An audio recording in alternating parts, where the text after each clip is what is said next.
Wow. Are you fucking for real right now?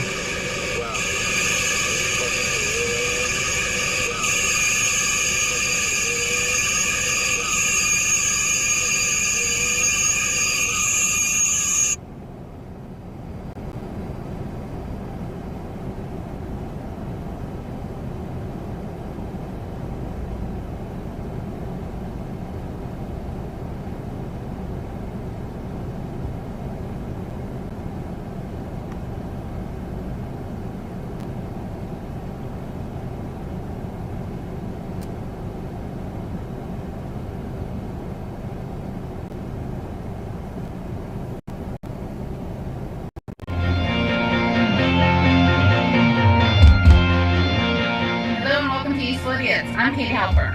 And I'm Ernette. How are you, Katie? I'm good, you? I'm well. I just wanted to point attention to the dress that I'm wearing. It has peace signs on it. And then I think some Hindu has peace signs on it. And then I think some Hindu has peace signs on it. And then I think some Hindu has peace signs on it. Writing that I don't understand, but if anyone's watching and you want to comment in the YouTube section about what this says, if you speak Hindi or read Hindi, that would be cool. And shout out to the store I got this at. It's called Either Or, and it's a bit of a schlep to get to, but if you're ever in Pune, India, make sure you stop by there. I don't travel for shopping. I was in India visiting my friends who live there. Yeah. You don't fly across the world to No. pick up a dress? Wow. No, okay. I haven't made it that far yet. Yeah.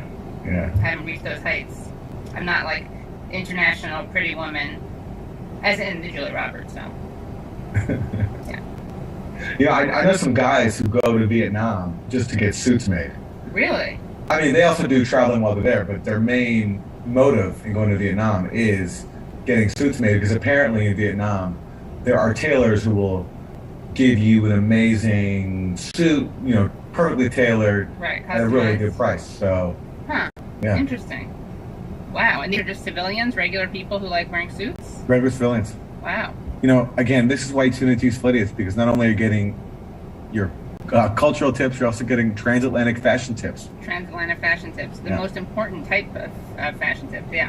You guys, we are your one-stop transatlantic shop for pop culture, political analysis, and fashion. That's right. Yeah. All right, well, should we get to our 4 basic food groups?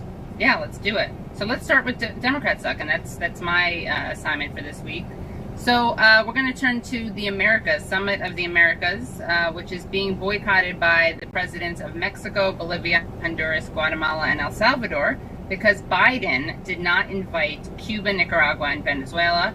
The Summit of the Americas is taking place right now, and it's taking in decided to boycott the summit.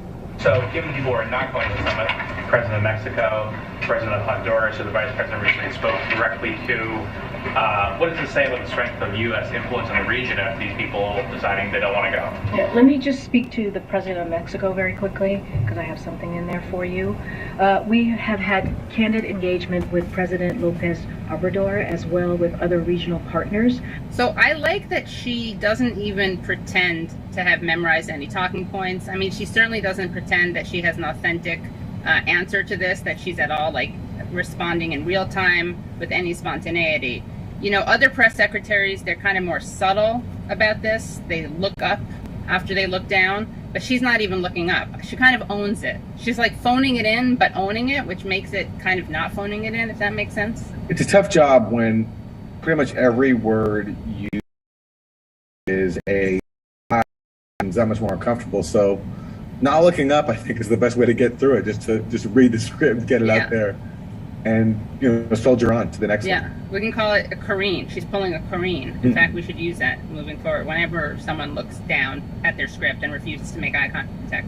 Okay, let's keep Tough going. job. Issue of invitations to the summit. It is important to acknowledge that there are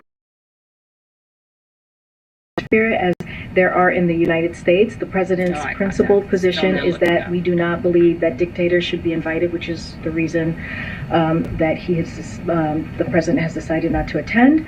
We look forward to hosting Foreign Secretary Ebrard as the Mexican representative. And So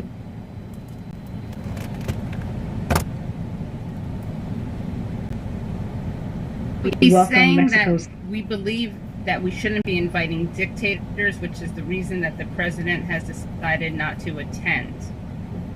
Okay, so she's defending this as a pro-democracy position, a refusal to invite dictators to a summit, and we'll see why that's so ironic in a bit. But let's just keep listening.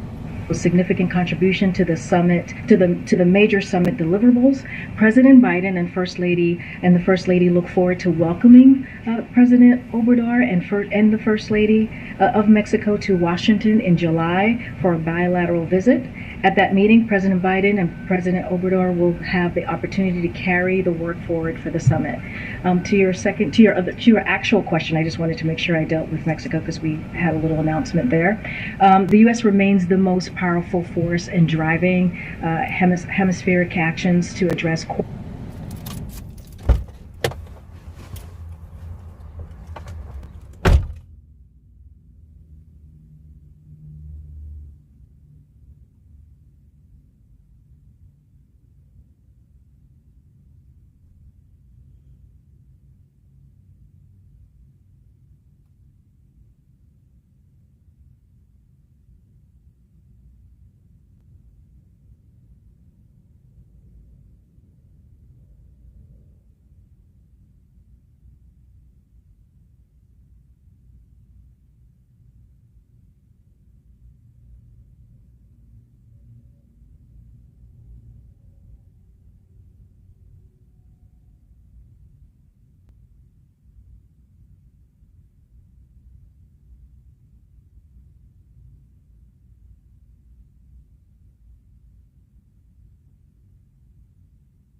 core challenges facing the people of the Americas: inequality, health, climate, and food security. And so the president continues to be a leader in the hemisphere.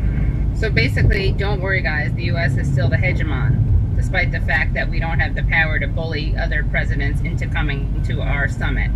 So it's all good, guys. So, yeah. And missing from, of course, her statement and media reporting is that these three countries, Venezuela, Cuba, Nicaragua, have been the target of decades of U.S. regime change and destabilization efforts, with the U.S. trying to overthrow governments there, not because of their supposed authoritarianism or dictatorships, but because they don't follow U.S. orders, unlike other dictatorships the U.S. has propped up in the Western Hemisphere over the same period. So that's what this is about.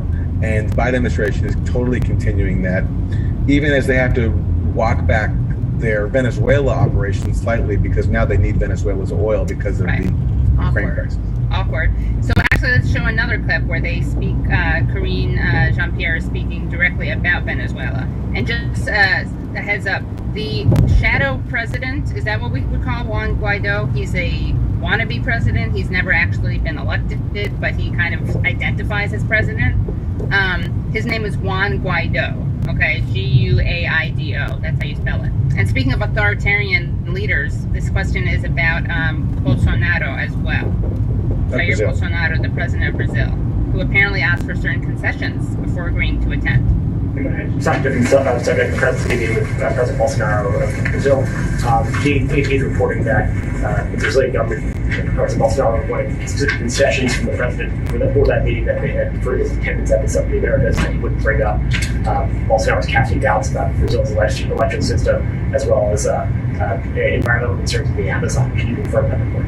I cannot confirm that report. The president is looking forward to leaving tomorrow to head to the summit that we are hosting. I can say this: the United States continues to recognize Juan Guaido as the interim president of Venezuela.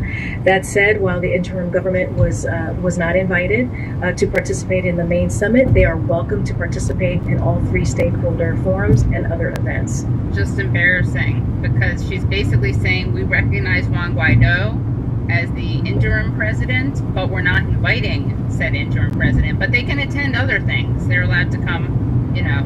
It's like pathetic. It's like when when there's a benefit and you can't pay full price, so you can't attend the benefit, but there's like an after party that you can go to. Or a family gathering and there's a kids table. Yeah, right. They're allowed to be at the kids table. Like the after party kids table combo. Now, speaking of dictatorships, look how committed Joe Biden is to freedom and democracy. And we're going to show you one more clip of poor Karine Jean-Pierre trying to cover for Biden. And this is where she has to very uncomfortably respond to questions about Biden's plan to visit Saudi Arabia and meet with Mohammed bin Salman, lauded champion of civil rights, human rights, and open, fair elections and democracy. So Saudi Arabia has been a strategic partner of the United States for 8 decades. Every president since FDR has met with Saudi leaders. As I've said, the president will meet with any leader if it serves the interests of the American people. That's what he puts first. He believes engagement with Saudi leaders clearly meets that test, as has every president before him. What's interesting about this is that, yes, I guess every president has met with Saudi Arabia, but Biden said he would treat Saudi Arabia as a pariah. So that means that he lied. I guess it's not that surprising. But yes, he did pledge to treat Saudi Arabia as a pariah over the killing of Jamal Khashoggi, who was dismembered under, we know that bin Salman knew about this. There was an investigation into that, and he was involved in it on some level. And despite this investigation, the United States decided not to treat him as a pariah. There you have it. Again, as Karine Jean-Pierre said, reading from the script, the United States does not support dictators, so that's why they're meeting with Mohammed bin Salman. It's so awkward because for the last 3 months, Biden's been going around saying that the struggle of the U.S. and of his administration, his lodestar, really, is the struggle of democracy against autocracy. Right. And here's the leader of the supposed struggle of democracy against autocracy going to grovel before the feet of one of the worst authoritarian regimes in the world, Saudi Arabia, because he needs their oil because of the crisis in Ukraine. So Right. it shows that the struggle is not so real. Right, not so real. And by the way, shout out to Abby Martin, who's been on the show, as well as Eugene Purrier at Breakthrough News. They both asked Blinken some very good questions at the Summit of the Americas. Good work, guys. Yes, they did. Yeah.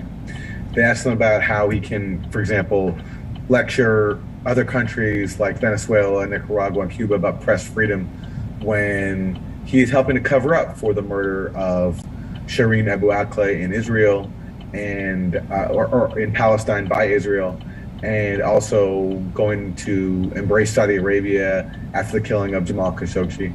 And by the way, as they continue to imprison Julian Assange. Those are great questions, and they're available over at Breakthrough News. Yeah, and if you need any more information about the murder of Shireen Abu Akleh, make sure that you catch our episode from last week with Ali Abu Nima, because that will really drive home how much Blinken is just lying when he says that there wasn't an investigation and that it wasn't clear who was responsible for killing her.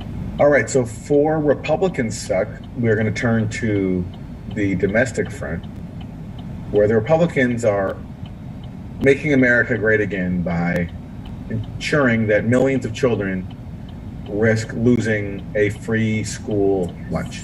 And this is the headline from Salon.com. Millions of kids face disaster as McConnell GOP threatened to kill school lunch waivers. And this is what the article says. In less than 30 days, a slew of federal waivers that have enabled schools across the U.S. to provide free breakfast and lunch to students during the coronavirus pandemic are set to expire, potentially leaving millions of children without easy access to critical meals.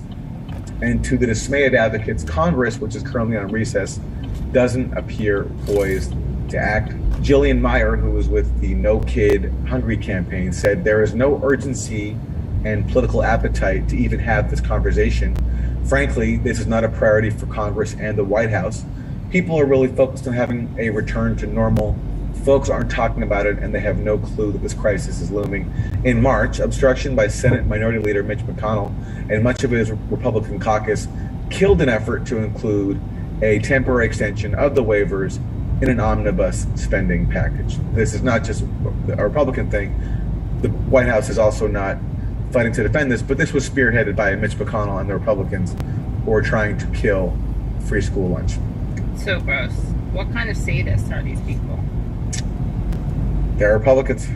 I know, they're literally trying to starve children. Yeah. You know who had something good to say about this, Katie, a long time ago? Tupac A Shakur? guy named Tupac Shakur. Let's hear what he had to say. You know it's funny when it rains and pours. They got money for war, but can't feed the poor. Did you tweet that out, Aaron? Is that I did. your own clip? I tweet that out almost every day now. Yeah, you gotta do it, yeah. Well, they certainly do suck, those Republicans. And they claim to be Christian and stuff, and I kind of thought that Jesus wouldn't be into that. I thought Jesus was into feeding the poor. He definitely was. Yeah. Jesus was definitely down with Tupac's message, not Republicans. Right. Well, for moving on to Isn't That Weird, I got a great Isn't That Weird, and I have to give a shout out to a friend of show, Shrugs Hugs, who tweeted the other day, Katie Helps is going to have the best time with this and all its pun possibilities on the next Useful Idiots. And he is referring to a story about a Shabbat Zoom sex incident. So first we're going to go to the New York Post, which wrote a bunch of great puns about this story. Shabbat service derails after couple begins having sex on Zoom. Shabbat is a Jewish holiday that happens every Friday, by the way. And you can't use electricity during Shabbat, and it's also known as the Sabbath, and it starts at sundown Friday until sundown Saturday. This was some Sabbath service. A randy couple who zoomed into services at a Minneapolis synagogue hosting a bat mitzvah forgot to turn off their camera as they began to make a mitzvah of their own, canoodling in full view of verklempt congregants who were subjected to the softcore sideshow for nearly an hour. The impromptu version of Debbie Does Deuteronomy unfolded May 14th in the Twin Cities Temple Beth El. It went on for about 45 minutes, said one person who saw the video and requested anonymity. She was walking around naked. She got dressed. She's in and out of the Zoom. He was in the bed. He whipped it out. She started going to work. Someone on the Zoom saw and called her and was like, "WTF are you doing? You're on camera." She freaked out. It was a Zoom for a bat mitzvah. Most people were not on camera except like the old bubbies, that's grandparents, who didn't know how to turn off their camera, and these two people. So the boxes were pretty big and everyone could see who was on the camera. Wow, big box is not good when you're naked. The unnamed couple appears to have fallen victim to the uniquely pandemic era problem of accidentally leaving your Zoom camera on before engaging in private behavior, known informally online as pulling a Toobin. The incident is named for CNN legal analyst Jeffrey Toobin, who began pleasuring himself on a live Zoom call with staff for The New Yorker in October 2020. Some consider it to be a mitzvah or good deed. See, they were trying to be good Jews. While synagogue grandees have moved to lock up the story and keep it from spreading, lurid still images of the couple swiftly began circulating online. I'm aware of the incident and won't be commenting on the details, said Matt Walter, managing director of Temple Beth El. And now, the Jewish Telegraphic Agency, despite the attempt to quiet down the story and keep the story under wraps, the Jewish Telegraphic Agency did a deep dive, so to speak, into this story, and it raises some very interesting questions. And they have their own good puns. So allow me to read some of this. It was a double mitzvah. A couple tuned in online to Shabbat services at their Minnesota synagogue that stripped and started engaging in sexual activity. A Jewish journalist in Detroit tweeted, "I'd like to nominate this story as a candidate for journalism's sorely needed distinction in pun writing prize." But the incident at Beth El Synagogue in St. Louis Park, a suburb of Minneapolis, is not just a source of levity. It also points to potential risk.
risks in the use of streaming technology by conservative synagogues, which are barred by the movement's religious law authorities from engaging with electronic devices on the Sabbath, and allowing the use of streaming on Shabbat in an emergency measure early in the pandemic.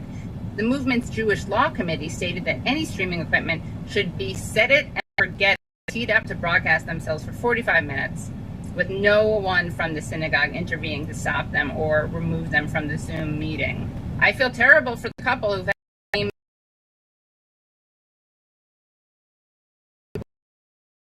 also mute their microphones. I have two thoughts here. First of all, I really hope that this is not their kink. Oh, you're right. I really hope this is not deliberate, that they're not getting off on broadcasting their bedroom activity to the congregation, because that would be a weird kink. But I'm not going to rule it out. Right. The second thought is, I mean, the article mentions what happened with Jeffrey Toobin of CNN. who also happens to be Jewish and pleasuring themselves. Well, now we're going to have to, in order to debunk this anti-Semitic conspiracy theory, themselves on Zoom. If that exists, Katie. It does exist. I'm Unless sure that this exists, is. it might- I think this is a transcultural phenomenon. Yeah. Yeah, definitely But send us in your. But Katie, that leads me to another. Are we safe doing this show over Zoom? I You don't know. Especially today, we have Glenn Greenwald, who's another Jew. So this is 3 Jews on Zoom. Very risky.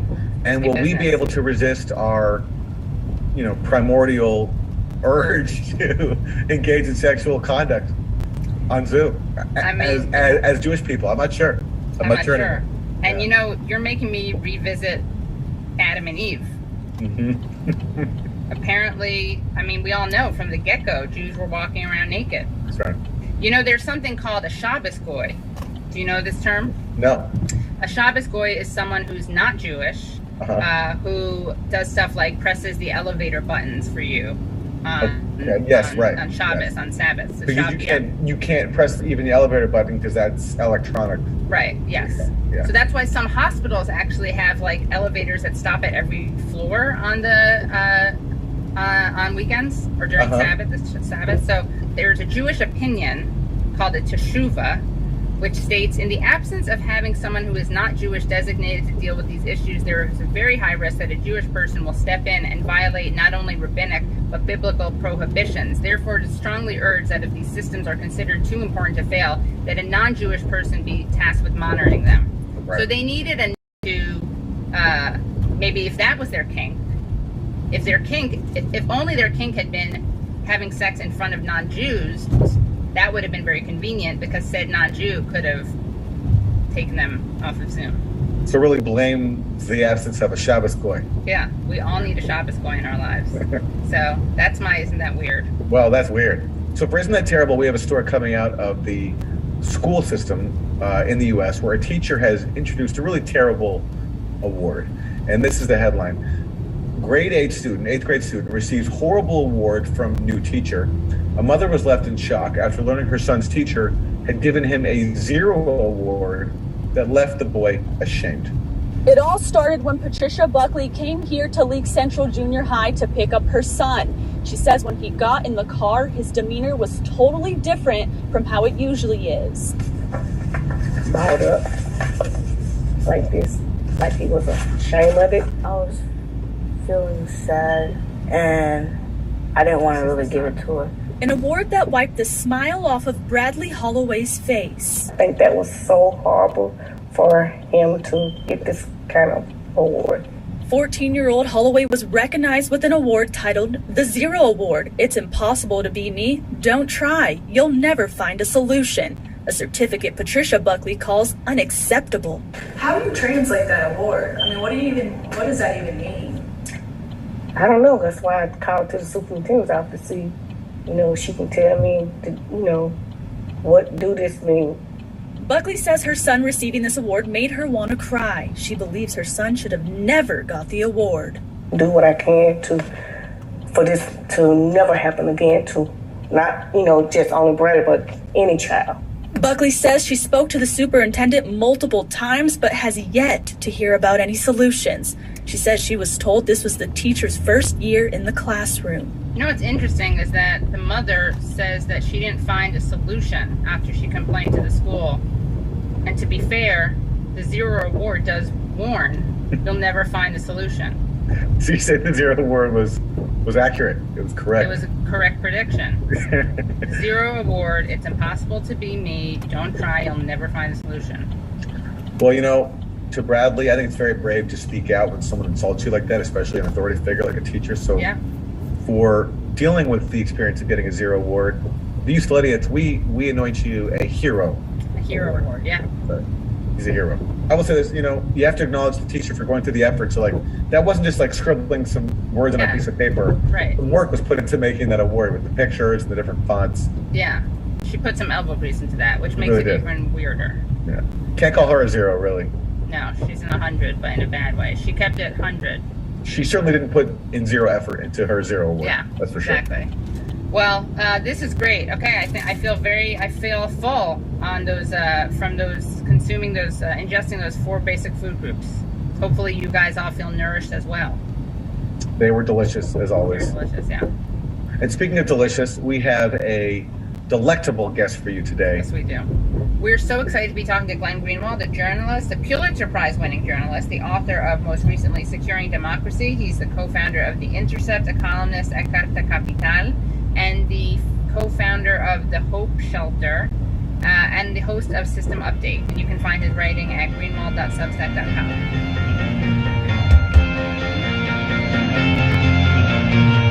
Glenn, thank you so much for joining us. We're so excited to have you back on Useful Idiots.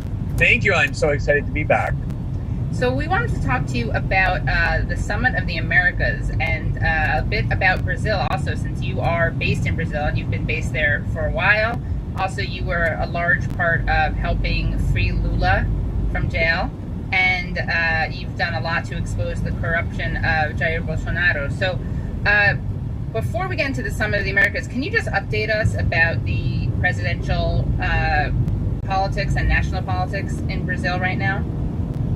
Sure. So there is a presidential election along with the election of the entire Congress and Senate and part of the Senate, similar to the way that happens in the U.S. every 2 years, that the entire House of Representatives has to run to get reelected, and the entire Senate does. In Brazil, it's once every 4 years for the House. There are also governor races, but obviously most eyes are on the presidential race, where Jair Bolsonaro, who shocked a lot of people by winning in 2018 after 4 consecutive wins by Lula's center-left Workers' Party, suddenly Bolsonaro won in 2018 while Lula was in prison, is clearly unpopular. I mean, every poll shows this. He wildly mismanaged the COVID crisis. I think that's a large part of it.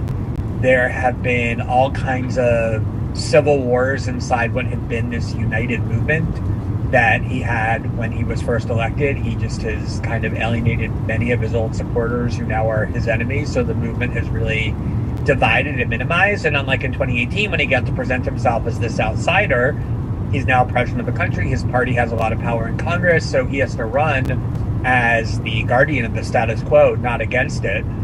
And at the same time that his popularity has collapsed, basically, he has in every poll something like 25 to 30%, like a kind of hardcore following, but it can't go much above that. Lula da Silva, who was the 2-term president of Brazil from 2002 to 2010, and left office, term limited out of office in 2010 with an 86% approval rating. There started to be a lot of animosity toward his party after that. His hand-picked successor, Dilma Rousseff, won easily in 2010 with his support, but then in 2014, the economy was terrible, corruption scandals happened, and she was impeached in 2016. And then shortly after that, Lula was imprisoned as part of this corruption probe. And so PT, the Workers' Party of Lula, was really in complete discredit. I mean, the polling was overwhelmingly against them, and Lula's hand-picked successor in 2018, Fernando Haddad, who ran against Bolsonaro and made it to the second round, got crushed by Bolsonaro. It wasn't really even close, largely because of the animosity toward PT. But ever since, Lula has triumphantly walked out of prison, has been exonerated by the Supreme Court, which ruled that the corruption probe that imprisoned him did so unjustly. That has obviously rehabilitated his reputation among a lot of people. And at the same time, he hasn't been president for 12 years. So a lot of the memories people have of him are kind of romanticized. People have forgotten why they were so angry at PT. A lot of younger people didn't actually live through PT, so they kind of have a romanticized vision as well.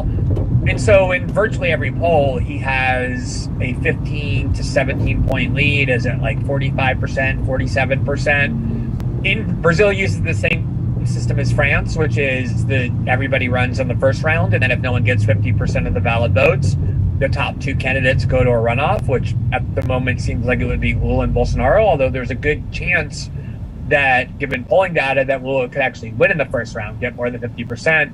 The one note of caution I would add is, unlike in the U.S., which has a 2-year campaign cycle for president, Brazil deliberately avoids that by prohibiting campaigning until 4 months or so before the election. So the official campaign hasn't even begun. The candidates are even barred from asking for votes or having signs up. Obviously, they find their ways around that and make it clear they're running, but the actual campaign hasn't started. That means there haven't been any presidential debates that often matter. Lula and Bolsonaro are both indicating they won't go to the debates because I think they don't want to give the third place candidate, Ciro Gomez, any chance to kind of move ahead. So we'll see what the impact is, but there's still a lot that could happen between now and the election. But certainly anybody being rational would place a lot of money on the likelihood that Lula would win, which would obviously mark an incredible reversal since 4 years ago he was in a prison cell with a 12-year prison for money laundering and fraud and all kinds of corruption. And now he's not only free, but leading in all polls and likely to return to the presidency. And the election is in October, correct? Correct, at the beginning of October. And then there'll be a runoff if neither candidate gets 50%. And can you just summarize, I know it's very complicated, but what the basis for his freedom is, for Lula's freedom, and what role you played in that? Sure. So this corruption scandal, when it began back in 2015, was largely popular among most of the society because Brazil has had and still does have a very great problem with systemic corruption. I don't mean the kind of legalized corruption that the U.S. has. I mean politicians routinely have Swiss bank accounts with many, many millions of dollars that they received in bribes in exchange for awarding government contracts. I mean, just like overt corruption that has stolen from the Brazilian economy a serious amount of money, just siphoned off in the course of doing political transactions. And as I said, it's systemic. All parties have run on it, and that includes PT. And so when this corruption probe started in 2015, it began imprisoning very powerful billionaire heirs that have always kind of ruled Brazil through their money, construction heirs and the like, oil heirs, and also very powerful politicians. And so most of the population looked favorably upon it, especially the younger people who thought, yes, this is what we needed, a cleansing probe in order to kind of clean Brazil up once and for all of this corruption. And after a couple of years, people started looking a little more carefully and started to really suspect that the judge that was leading it had become not just a national hero, but an international hero. Sergio Moro was clearly more interested in prosecuting Lula and PT than he was other parties. He started, in a lot of people's view, exhibiting a clear right-wing bias and not a commitment to the rule of law. But people were afraid of Sergio Moro. Nobody was willing to stand up to him because he was the most popular figure in the country by far. I mean, he ran the country as a lower court judge for several years. He had the backing of Brazil's big oligarchical media like Globo and pretty much everyone else in his corner. And so people in Congress and even the courts were petrified of overruling him or challenging him, even when he went way outside the lines of what is judicially appropriate. So these suspicions were lingering for a while. And then in 2019, I had a source who the authorities say is Walter Delgatti, and he himself has accepted the credit for that, who contacted me and turned over to me enormous amounts of chats and other kinds of communications between Sergio Moro and the lead prosecutors and a bunch of other people as well, that confirmed all of PT's most extreme suspicions and then some. It showed Sergio Moro plotting constantly in secret with Lula's prosecutors about how to ensure that Lula would be convicted, giving them advice on how to manage their public marketing and communications campaign, collaborating to ensure that center-right politicians that were supporters of his didn't end up being prosecuted, even though they were guilty of the same things. It really pulled the mask off of Sergio Moro in this entire probe and showed that they were in fact corrupt and highly politicized all along. And with that evidence revealed, obviously it created a lot of destabilization of the Bolsonaro government, because when Bolsonaro won, the first thing he did was turn around and he made Sergio Moro his Minister of Justice and Public Security, which basically made Moro the second most powerful official in the country. He in other words, took Moro from his position as a lower court level judge who had just imprisoned Bolsonaro's main adversary, Lula, and rewarded him, certainly that's how it appeared, by putting him into this high position in government. And so when my source contacted me and gave me all of these incriminating documents, by that point, Moro was a vital part of the Bolsonaro government. And when we began doing the reporting in June of 2019, I kind of became public enemy number one of the Bolsonaro government for that reason. I ended up 8 months later being criminally prosecuted with 126 felony indictments because they claimed that I was a collaborator or conspirator with my source, the way the U.S. government is currently claiming about Julian Assange and Chelsea Manning. The Supreme Court luckily intervened and issued a ruling saying that any retaliation against me was a violation of my constitutional right of a free press. So the case was dismissed, but they certainly tried. But the ultimate, most enduring outcome was it enabled other institutions.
Bird and Eagle.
for a day where they try to enact that genocide, then all better for it. Jesus Christ. Kill them.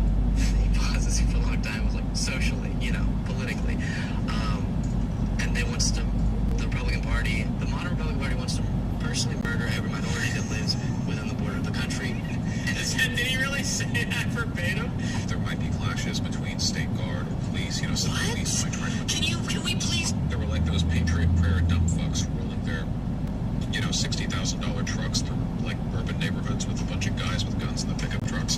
When that happens, I want people to be able to take shots at them from apartment windows. Take shit, they weren't if you want to drive around with guns, you have the right to do that in the United States, even during protests. What do you mean you want people shooting at them for doing it? Be treating Republicans as what they actually are. Evil and immediately threatening. 30% of... We're done either recording a podcast or live blogging. I pop a melatonin and drink a glass of wine. However, then in the morning, I feel like hungover, basically. When you do that, Galen, especially with the wine, man, that takes you out. Believe me, that's the goal. To start to challenge Sergio Moro because his popularity plummeted when we were able to show the truth about what he was doing, and it culminated in a Supreme Court ruling that nullified all of Lula's convictions, not by saying Lula was innocent, but by saying he never got a fair trial because the judge was partial and biased and acted inappropriately, and that cleared Lula's name, for the moment at least. It restored all of his political rights and enabled him to run again. And is Bolsonaro and his family, are they making any threats against you? No, my kind of year or 18 months in the spotlight as public enemy number one of the Bolsonaro movement and the Bolsonaro government has thankfully receded, in part because Sergio Moro left the government, and he did so shooting and at Bolsonaro, claiming, Bolsonaro was corrupt and he had interfered in police investigations to protect his family members. And ironically, I was replaced as public enemy number one of the Bolsonaro movement by Sergio Moro because he had left trying to damage Bolsonaro as much as he could. And on some level, Bolsonaro and his government started kind of reconsidering the reporting I did because now it was ammunition to use against Sergio Moro. And in fact, Bolsonaro has cited our reporting to try and show whenever because Sergio Moro was thinking about running for president. He said he was going to run for president. He was a total failure in the polls and he dropped out, so no one pays any attention to him anymore. But when he was running for president, Bolsonaro had to pay attention to him, and Bolsonaro would use our reporting to show that Sergio Moro was corrupt, which was kind of amusing and ironic in a million different ways. So, yeah, my role and our role as kind of the villain to Bolsonaro's movement has definitely receded, and it's made my life a little more tranquil and calm. Thank God for Sergio Moro. Yeah, I mean, he really performed a great service in standing up that way. I wanted to get your thoughts on the Summit of the Americas. Biden is hosting, or the U.S. is hosting the Summit of the Americas in Los Angeles. But there's been some resistance to the U.S. stance of excluding countries that it doesn't like and wants to destabilize and overthrow. So AMLO, the president of Mexico, has refused to attend because Biden won't invite Cuba, Nicaragua, and Venezuela. I'm curious your thoughts on that and whether you think AMLO's stance signals perhaps a sign that U.S. power over the region is declining.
think AMLO is a very interesting and idiosyncratic figure, so sometimes it's hard to infer broad trends from what he's doing. He, remarkably seemingly had more favorable sentiments toward Trump than he does toward Biden, despite being a longtime leftist.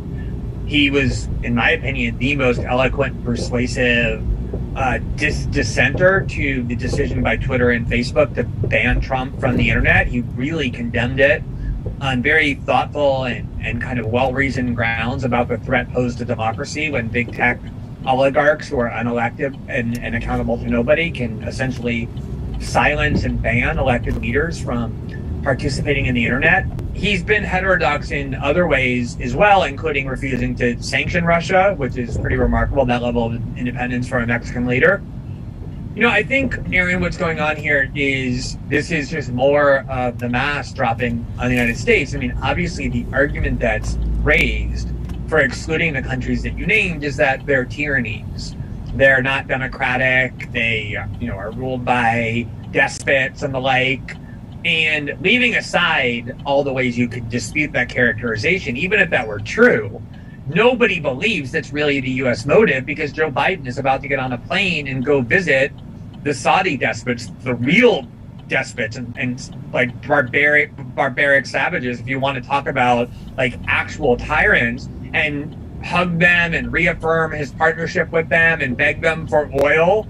So when you are so openly hugging the Saudis, you can't credibly claim even to your domestic population that you have some genuine conviction against, anti-democratic forces when you're so openly supporting anti-democratic forces all over the world. No one is going to buy that, with the exception of a few gullible media employees. So, what's obviously going on there is domestic politics, just like what explains the Congress's virtually unanimous support for Israel is the fact that the vote of people who are loyal to Israel, whether Jewish Americans or evangelicals, is so important in domestic elections, and they can't be alienated by supporting the Palestinians. The vote of the Cuban community, but increasingly as well the Venezuelan community in places like Florida, a critical swing state, and other places, has become more important than ever. And those voters tend to prioritize the question of how Venezuela, Nicaragua, Cuba, any government they perceive as communist or despotic in the region is being treated. And Democrats are basically highly motivated to show how aggressive they are against those governments. I think that's clearly what is motivating this. AMLO knows that's what's motivating it. He doesn't take seriously the U.S. claims, nor should anyone rational about, opposing tyranny. So I think you're right that to some extent, the fact that the Mexican president is willing to be this kind of defiant against a democratic administration right over the border is illustrative of the fact that, in large part because of Ukraine and how the U.S. has gone all in on Ukraine and therefore has become much more vulnerable than ever before, I think there is more space for countries to be less captive or subservient to the United States. But I also think that countries are starting to elect leaders like AMLO, who they know are going to be more independent, and that is a political asset increasingly in democracies. And the presidents of Bolivia, Honduras, Guatemala, and El Salvador, I think, are also boycotting. Yep, and you see it. We talked about Biden's trip to Saudi Arabia. I mean, there were reports that Mohammed bin Salman basically refused to accept Biden's calls. He was, he was basically been refusing to sell more oil on the market at the United States' demand, when the whole point of the U.S.-Saudi relationship is we give them all the military weapons and other support they need to stay in power in exchange for their serving our interests with their oil. That's been the entire purpose of Saudi Arabia itself and the U.S.-Saudi relationship for decades, and now they're kind of abandoning it. They've been, kind of hinting that they're willing to use other currencies besides the dollar to buy and sell on the international market, which is a huge threat to the United States. So I think what you're seeing is that the way in which the United States has just kind of invested itself in the war in Ukraine and these, immense sanction regimes against Russia, other countries are seeing in there an opportunity to undermine and weaken the United States, and they're taking it. Yeah, it is laughable. She said that Karine Jean-Pierre, Biden's press secretary, said, the president's principal position is that we do not believe that dictators should be invited, which is the reason that the president has decided not to attend, meaning the Mexican president. But I guess they shouldn't be invited to things. They should just be visited and courted. Yeah, I mean, just like all the U.S. allies in the Middle East, from Egypt to, Qatar to the United Arab Emirates, it's been the same thing for, decades, this hypocrisy. And when Trump said similar things, these same people had a complete meltdown. I mean, what you see in retrospect is that one of the reasons the political and media class hated Trump so much is because he often said things explicit that they wanted hidden. I'm actually writing about this now when he issued a statement in 2018 rejecting bipartisan calls to cut off relations with Saudi Arabia in the wake of the murder of Jamal Khashoggi. Trump just came out and said, look, maybe they did kill Jamal Khashoggi, but at the end of the day,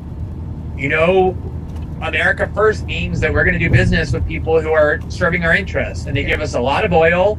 They buy a ton of weapons from our weapons manufacturers. And everybody had a meltdown, even though obviously that's exactly the reason the Saudi-U.S. relationship has endured for this long, because the U.S. government doesn't care about democracy or human rights or anything like that in making its decisions. It only cares about its self-interest. The only thing different about Trump was that he was honest enough to admit that. Right.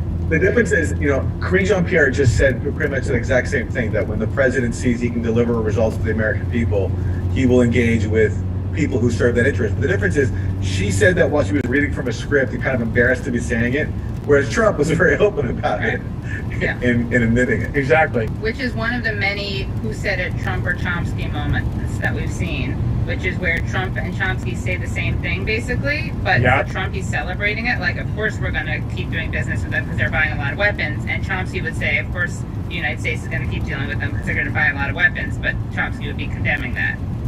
Well, and sometimes, though, they actually do say the same things with, I wouldn't say identical, but similar perspectives. The most vivid example being the time I think Trump really angered people the most, at least while as president, was when he was asked by Bill O'Reilly how it is that he could do business with Putin when Putin kills people, and Trump responded, kind of with bafflement, saying, if asked, well, why shouldn't Putin be isolated and banished given his, willingness to use violence? Chomsky would immediately point to the fact that any American saying that has to account for their own government. And I think there was a lot of instances where Trump was speaking from that perspective.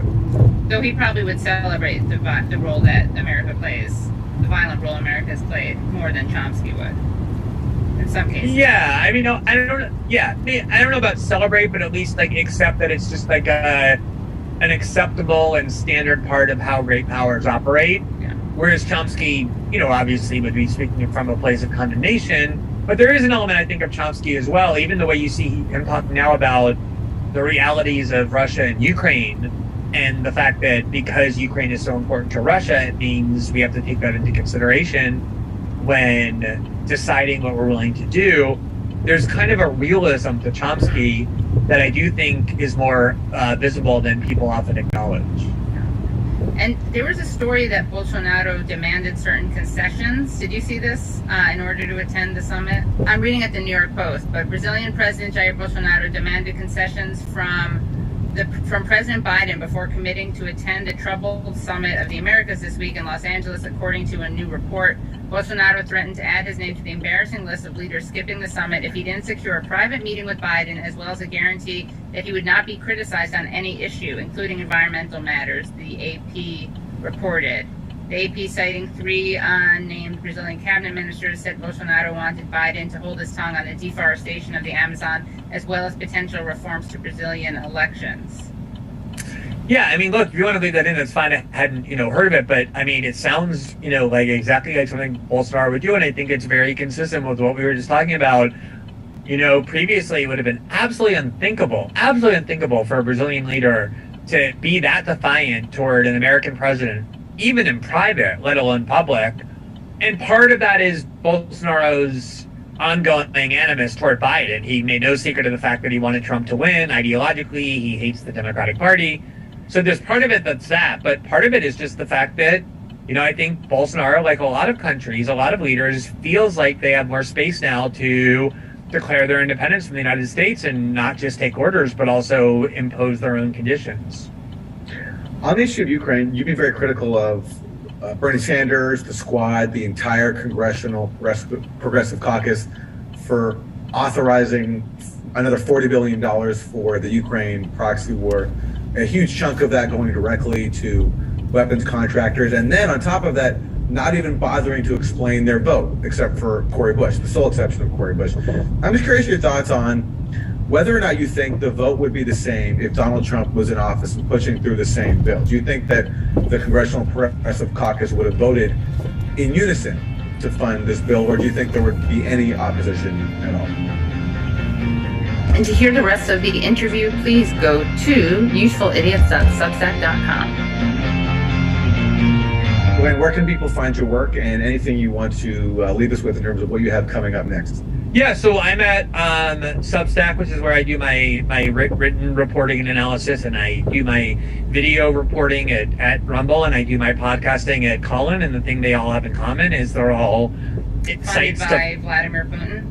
Yes, funded by the Kremlin, specifically managed by Vladimir Putin. He tells us what we can and can't say and what the outer limits are.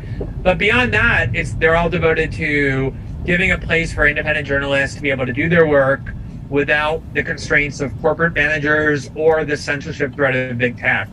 And for that reason, that sector of the media has become, to me, by far the most important and the most encouraging, given that's where all the growth is, because people no longer really trust corporate journalism. They only trust independent journalism. And that, I think, is very encouraging. And so I try and have all my work be in those kind of places. I try and do what I can to grow them and help them thrive and promote them, because I think that's where the future of journalism is today.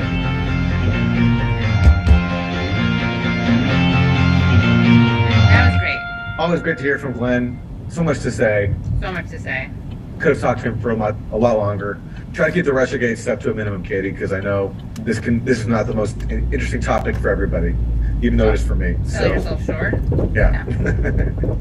But great to hear from Glenn. Yeah, and you're going to definitely want to become Substack subscribers if you're not already, to hear this full interview, because it gets very interesting. And the outtakes are... Oh, the outtakes are phenomenal. And you can do that at usefulidiots.substack.com. That's right. All right, everybody. Thanks so much for joining us. We'll see you next time. Thank you. Bye. Bye. Hello, thank you so much for listening to and watching Useful Idiots. For full episodes and extended interviews, please subscribe at usefulidiots.substack.com. You can subscribe on YouTube at youtube.com/usefulidiots for clips, live streams, and full episodes. Also, subscribe to us wherever you find your podcast. Follow us on Twitter at UsefulIdiotPod and use the hashtag UsefulIdiotsPod. Join us Mondays at 10 a.m. for the Useful Idiots Monday Morning Show, where we discuss the Sunday morning news shows, so you don't have to watch them.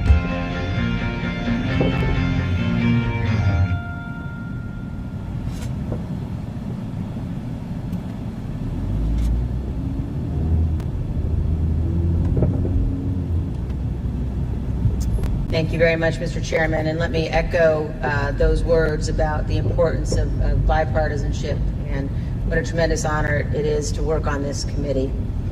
Mr. Chairman, at 6:01 p.m. on January 6th, after he spent hours watching a violent mob besiege, attack, and invade our Capitol, Donald Trump tweeted that he did not condemn the attack. Instead, he justified it. These are the things and events that happen, he said, when a sacred landslide election victory is so unceremoniously and viciously stripped away from great patriots who've been badly and unfairly treated for so long. As you will see in the hearings to come, President Trump believed his supporters at the Capitol, and I quote, "We're doing what they should be doing." This is what he told his staff as they pleaded with him to call off the mob, to instruct his supporters to leave. Over a series of hearings in the coming weeks, you will hear testimony, live and on video, from more than half a dozen former White House staff in the Trump administration, all of whom were in the West Wing of the White House on January 6th. You will hear testimony that, quote, president did not really want to put anything out, calling off the riot or asking his supporters to leave. You will hear that President Trump was yelling and, quote, really angry at advisors who told him he needed to be doing something more. And aware of the rioters' chance to hang Mike Pence, the president responded with this sentiment, quote, maybe our supporters have the right idea. Mike Pence, quote, deserves it. You will hear evidence that President Trump refused for hours to do what his staff, his family, and many of his other advisors begged him to do. Immediately instruct his supporters to stand down and evacuate the Capitol. Tonight, you will see never-before-seen footage of the brutal attack on our Capitol. An attack that unfolded while a few blocks away, President Trump sat watching television in the dining room next to the Oval Office. You will hear audio from the brave police officers battling for their lives and ours, fighting to defend our democracy against a violent mob Donald Trump refused to call off. Fuck Liz Cheney. Tonight and in the weeks to come, you will see evidence of what motivated this violence, including directly from those who participated in this attack. You will see video of them explaining what caused them to do it. Brandon. You will see their posts on social media. Fuck Liz We'll Cheney. show you what they have said in federal court. On this point, there is no room for debate. Those who invaded our Capitol and battled law enforcement for hours were motivated by what President Trump had told them, that the election was stolen and that he was the rightful president. It was not a free and fair election. President Trump summoned the mob, assembled the mob, and lit the flame of this attack. You will also hear about plots to commit seditious conspiracy on January 6th. Liz Cheney. Crime defined in our laws Let's as go, conspiring to Brandon. overthrow, put down, or destroy by force the government of the United States, or to oppose by force the authority thereof. Multiple members of two groups, the Oath Keepers and the Proud Boys, have been charged with this crime for their involvement in the events leading up to and on January 6th. Some have pled like guilty. They proudly kept their oaths. The attack on our Capitol was not a spontaneous riot. Intelligence available before January 6th identified plans to, quote, invade the Capitol, occupy the Capitol, and take other steps to halt Congress's count of electoral votes that day. In our hearings to come, we will identify elements of those plans, and we will show specifically how a group of Proud Boys led a mob into the Capitol building on January 6th. Tonight, I am going to describe for you some of what our committee has learned and highlight initial findings you will see this month in our hearings. As you hear this, all Americans should keep in mind this fact. On the morning of January 6th, President Donald Trump's intention was to remain President of the United States, despite the awful outcome of the 2020 election and in violation of his constitutional obligation to relinquish power. Over multiple months, Donald Trump oversaw and coordinated a sophisticated 7-part plan to overturn the presidential election and prevent the transfer of presidential power. In our hearings, you will see evidence of each element of this plan. In our second hearing, you will see that Donald Trump and his advisors knew that he had in fact lost the election. But despite this, President Trump engaged in a massive effort to spread false and fraudulent information to convince huge portions of the U.S. population that fraud had stolen the election from him. This was not true. Jason Miller was a senior Trump campaign spokesman. In this clip, Miller describes a call between the Trump campaign's internal data expert and President Trump a few days after the 2020 election. I was in the Oval Office, and at some point in the conversation, Matt Oskowski, who is the lead data person, was brought on, and I remember he delivered to the president pretty blunt terms that he was going to lose. And that was based Mr. Miller, on Matt and the data team's assessment of the sort of county by county, state by state results as reported? Correct. Alex Cannon was one of President Trump's campaign lawyers. He previously worked for the Trump Organization. One of his responsibilities was to assess allegations of election fraud in November 2020. Here is one sample of his testimony discussing what he told White House Chief of Staff Mark Meadows. I remember a call with Mr. Meadows, where Mr. Meadows was asking me what I was finding and if I was finding anything.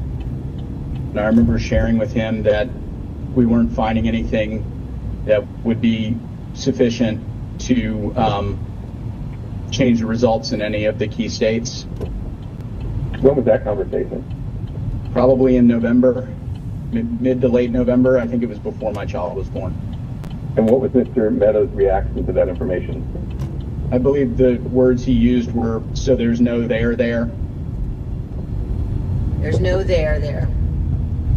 The Trump campaign's general counsel, Matt Morgan, gave similar testimony. He explained that all of the fraud allegations and the campaign's other election arguments taken together and viewed in the best possible light for President Trump could still not change the outcome of the election. President Trump's Attorney General Bill Barr also told Donald Trump his election claims were wrong. Repeatedly,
told the president in no uncertain terms that I did not see evidence of fraud, and that would have affected the outcome of the election. And frankly, a year and a half later, I haven't seen anything to change my mind on that. Attorney General Barr also told President Trump that his allegations about Dominion voting machines were groundless. I saw absolutely zero basis for the allegations, but they were made in such a sensational way that they obviously were influencing a lot of people, members of the public, that there was this systemic corruption in the system and that their votes didn't count and that these machines controlled by somebody else were actually determining it, which was complete nonsense. And it was being laid out there, and I told them that it was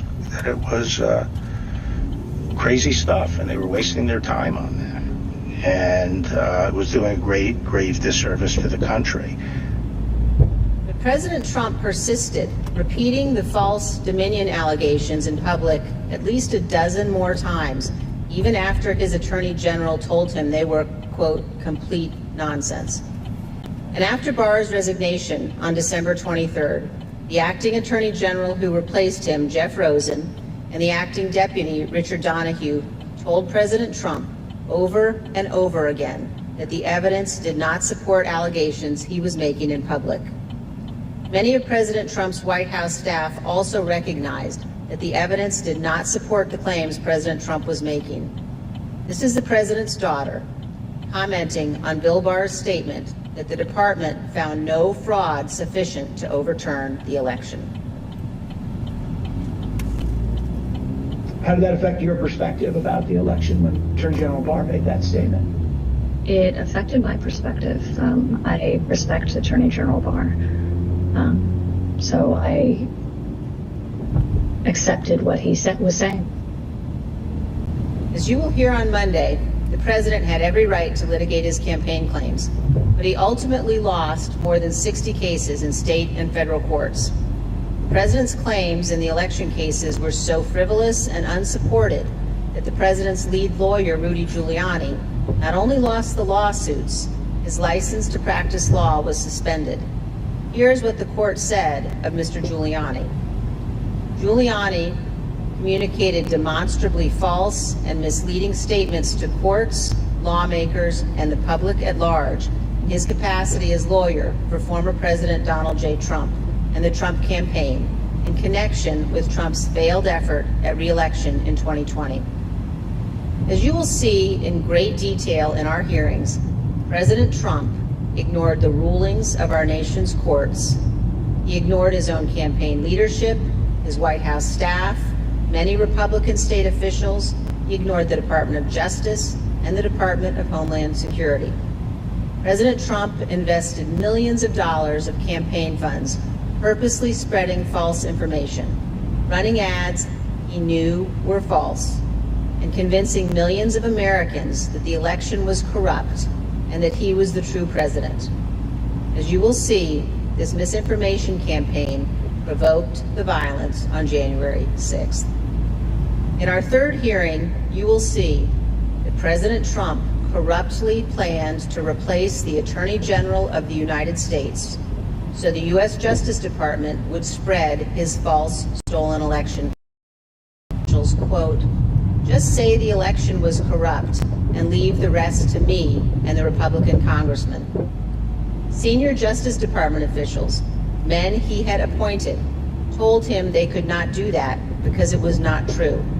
So President Trump decided to replace them. He offered Jeff Clark, an environmental lawyer at the Justice Department, the job of acting Attorney General. President Trump wanted Mr. Clark to take a number of steps. The Department of Justice had, quote, identified significant concerns that may have impacted the outcome of the election. This letter is a lie. The Department of Justice had in fact repeatedly told President Trump exactly the opposite, that they had investigated his stolen election allegations and found no credible fraud that could impact the outcome of the election. This letter and others like it would have urged multiple states to withdraw their official and lawful electoral votes for Biden. Acting Deputy Attorney General Richard Donoghue described Jeff Clark's letter this way, quote, This would be a grave step for the department to take and could have tremendous constitutional, political, and social ramifications for this country. The committee agrees with Mr. Donahue's assessment. If Clark assumed the role of Attorney General in the days before January 6th and issued these letters, the ramifications could indeed have been grave. And I recall her again saying, what you're proposing is nothing less than the United States Justice Department meddling in the outcome of a presidential election. In our hearings, you will hear firsthand how the senior leadership of the department Clark in the Oval Office.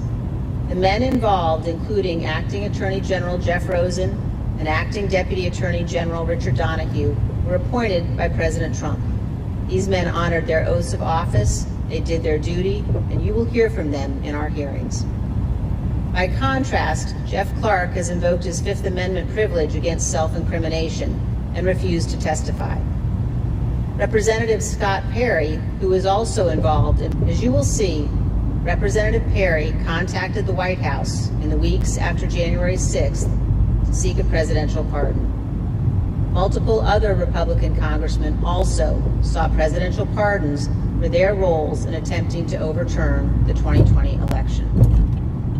In our fourth hearing, we will focus on President Trump's efforts to pressure Vice President Mike Pence to refuse to count electoral votes on January 6th. Vice President Pence has spoken publicly about this. President Trump is wrong. I had no right to overturn the election. The presidency belongs to the American people and the American people alone. And frankly, there is no idea more un-American than the notion that any one person could choose the American president. What President Trump demanded that Mike Pence do wasn't just wrong. It was illegal and it was unconstitutional. You will hear this in great detail from the Vice President's former General Counsel. Witnesses in these hearings will explain how the former Vice President and his staff informed President Trump over and over again that what he was pressuring Mike Pence to do was illegal.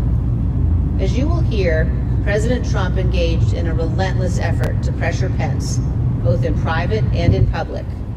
You will see the evidence of that pressure from multiple witnesses, live and on video. Vice President Pence demonstrated his loyalty to Donald Trump consistently over 4 years, but he knew that he had a higher duty to the United States Constitution. This is testimony from the Vice President's Chief of Staff.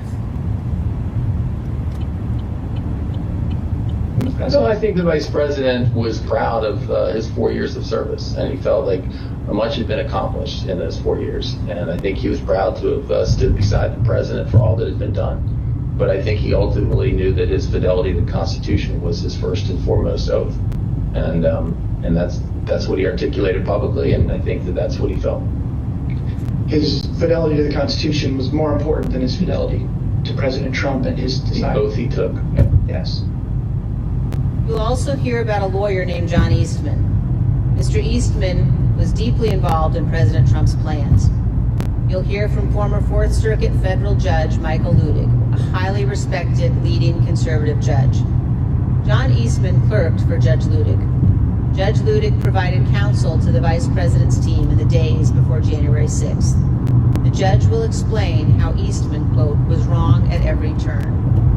And you will see the email exchanges between Eastman and the Vice President's counsel as the violent attack on Congress was underway. Mr. Jacob said this to Mr. Eastman: "Thanks to your bullshit, we are under siege." You will also see evidence that John Eastman did not actually believe the legal position he was taking. In fact, a month before the 2020 election, Eastman took exactly the opposite view on the same legal issues. In the course of the Select Committee's work to obtain information from Mr. Eastman, we have had occasion to present evidence to a federal judge. The judge evaluated the facts, and he reached the conclusion that President Trump's efforts to pressure Vice President Pence to act illegally by refusing to count electoral votes likely violated 2 federal criminal statutes. And the judge also said this: if Dr. Eastman and President Trump's plan had worked, it would have permanently ended the peaceful transition of power, undermining American democracy and the Constitution. If the country does not commit to investigating and pursuing accountability for those responsible, the court fears January 6th will repeat itself. Every American should read what this federal judge has written. The same judge, Judge Carter, issued another decision on Tuesday night, just this week, indicating that John Eastman and other Trump lawyers knew that their legal arguments had no real chance of success in court, but they relied on those arguments anyway to try to, quote, overturn a Democratic election. And you will hear that while Congress was under attack on January 6th and the hours following the violence, the Trump legal team in the Willard Hotel war room continued to work to halt the count of electoral votes. In our fifth hearing, you will see evidence that President Trump corruptly pressured state legislators and election officials to change election results. You will hear additional details about President Trump's call to Georgia officials, urging them to, quote, find 11,780 votes that did not exist, and his efforts to get states to rescind certified electoral slates without factual basis and contrary to law. You will hear new details about the Trump campaign and other Trump associates' efforts to instruct Republican officials in multiple states to create intentionally false electoral slates and transmit those slates to Congress, to the Vice President and the National Archives, falsely certifying that Trump won states he actually lost. In our final two June hearings, you will hear how President Trump summoned a violent mob and directed them illegally to march on the United States Capitol. While the violence was underway, President Trump failed to take immediate action to stop the violence and instruct his supporters to leave the Capitol. As we present these initial findings, keep 2 points in mind. First, our investigation is still ongoing, so what we make public here will not be the complete set of information we will ultimately disclose. And second, the Department of Justice is currently working with cooperating witnesses and has disclosed to date only some of the information it has identified from encrypted communications and other sources. On December 18, 2020, a group including General Michael Flynn, Sidney Powell, Rudy Giuliani, and others visited the White House. They stayed late into the evening. We know that the group discussed a number of dramatic steps, including having the military seize voting machines and potentially rerun 8th, 2020. A group including General Michael Flynn, and second, the Department of Justice is currently working with cooperating witnesses and has disclosed to date only some of the information it has identified from encrypted communications and other sources. On December 18, 2020, a group including General Michael Flynn, Sidney Powell, Rudy Giuliani, and others visited the White House. They stayed late into the evening. We know that the group discussed a number of dramatic steps, including having the military seize voting machines and potentially rerun elections. We will also hear that President Trump met with that group alone for a period of time before White House lawyers and other staff discovered the group was there and rushed to intervene. A little more than an hour after Ms. Powell, Mr. Giuliani, General Flynn, and the others finally left the White House, President Trump sent a tweet on the screen now, telling people to come to Washington on January 6th. Be there, he instructed them. Will be wild. As you will see, this was a pivotal moment. This tweet initiated a chain of events. The tweet led to the planning for what occurred on January 6th, including by the Proud Boys, who ultimately led the invasion of the Capitol and the violence on that day. The indictment of a group of Proud Boys alleges that they planned, quote, to oppose by force the authority of the government of the United States. And according to the Department of Justice, on January 6, 2021, the defendants directed, mobilized, and led members of the crowd onto the Capitol grounds and into the Capitol, leading to the dismantling of metal barricades, the destruction of property, the breaching of the Capitol building and the assaults on law enforcement. Although certain former Trump officials have argued that they did not anticipate violence on January 6th, the evidence suggests otherwise. As you will see in our hearings, the White House was receiving specific reports in the days leading up to January 6th, including during President Trump's Ellipse rally, indicating January 5th, the president's close advisor, Steve Bannon, said this on his podcast. All hell is going to break loose tomorrow. Just understand this. All hell is going to break loose tomorrow. As part of our investigation, we will present information about what the White House and other intelligence agencies knew and why the Capitol was not better prepared. But we will not lose sight of the fact that the Capitol Police did not cause the crowd to attack. And we will not blame the violence that day, violence provoked by Donald Trump, on the officers who bravely defended all of us. In our final hearing, you will hear a moment-by-moment account of the hours-long attack from more than half a dozen White House staff, both live in the hearing room and via videotape testimony. There's no doubt that President Trump was well aware of the violence as it developed. White House staff urged President Trump to intervene and call off the mob. Here is a document written while the attack was underway by a member of the White House staff advising what the president needed to say. Quote, anyone who entered the Capitol without proper authority should leave immediately. This is exactly what his supporters on Capitol Hill and nationwide were urging the president to do. He would not. You will hear that leaders on Capitol Hill begged the president for help, including Republican leader McCarthy, who was, quote, scared, and called multiple members of President Trump's family after he could not persuade the president himself. Not only did President Trump refuse to tell the mob to leave the Capitol, he placed no call to any element of the United States government to instruct that the Capitol be defended. He did not call his Secretary of Defense on January 6th. He did not talk to his Attorney General. He did not talk to the Department of Homeland Security.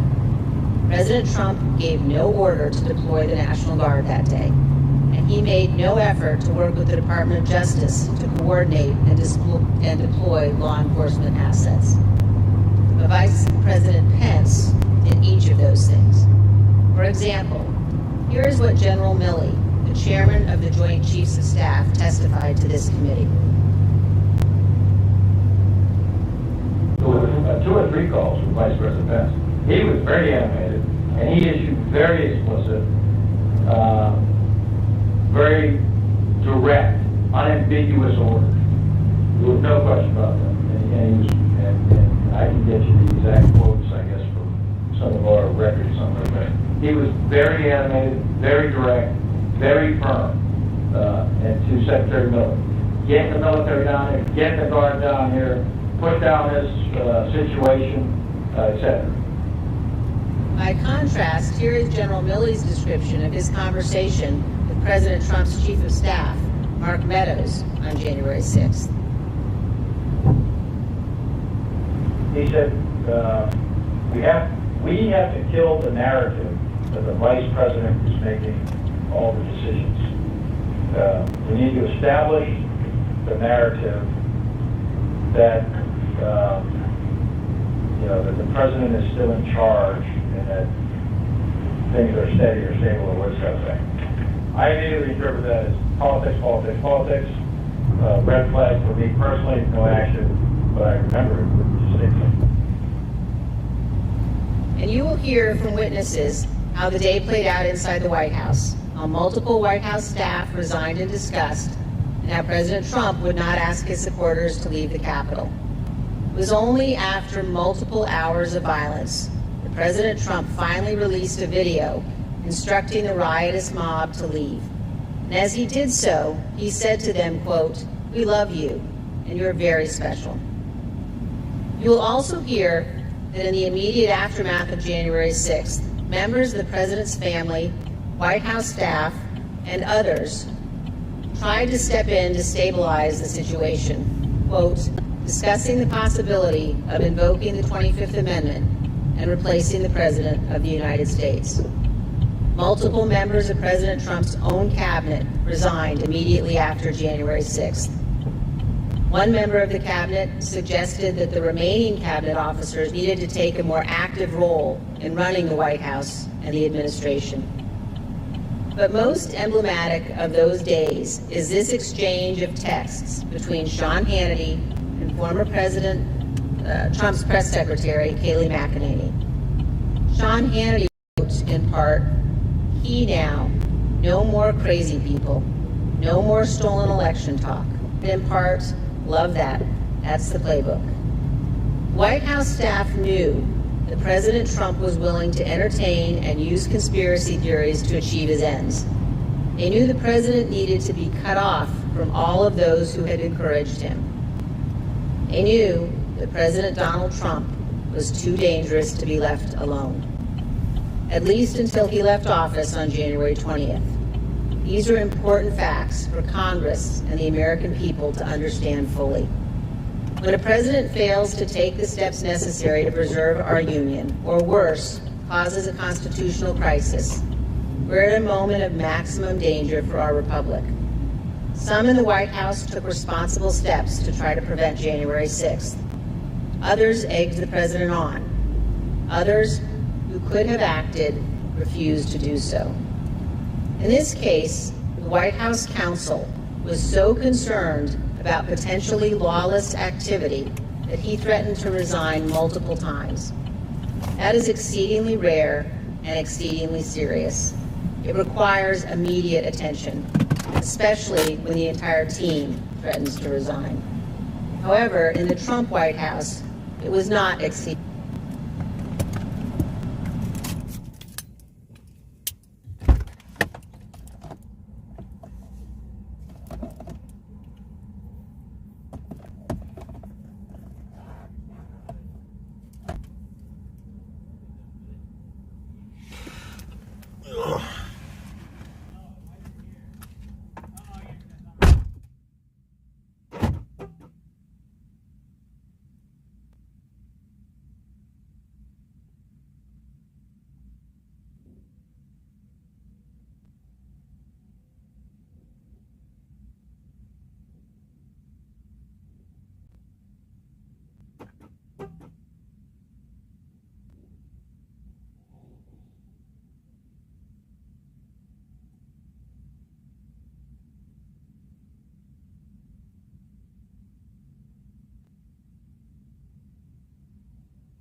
big ones, bitch.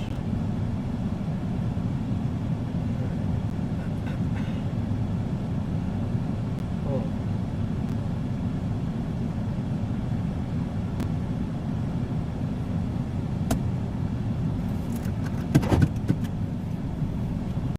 Seriously. This is a clip of Jared Kushner addressing multiple threats by White House counsel Pat Cipollone and his team of lawyers to resign in the weeks before January 6th. Jared, are you aware of instances where Pat Cipollone threatened to resign?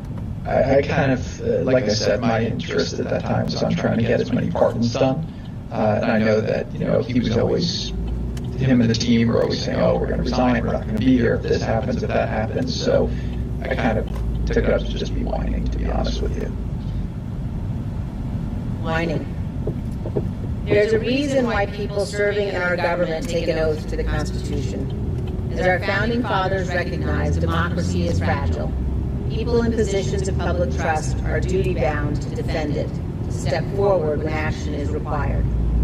In our country, we don't swear an oath to an individual or a political party. We take our oath to defend the United States Constitution. And that oath must mean something. Tonight, I say this to my Republican colleagues who are defending the indefensible. There will come a day when Donald Trump is gone, but your dishonor will remain. Finally, I ask all of our fellow Americans, as you watch our hearings over the coming weeks, please remember what's at stake.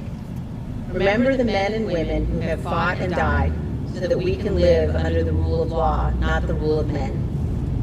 I ask you to think of the scene in our Capitol Rotunda on the night of January 6th. There, in a sacred space in our constitutional republic, the place where our presidents lie in state, watched over by statues of Washington and Jefferson, Lincoln and Grant, Eisenhower, Ford, and Reagan. Against every wall that night encircling the room, there were SWAT teams, men and women in tactical gear with long guns, deployed inside our Capitol building.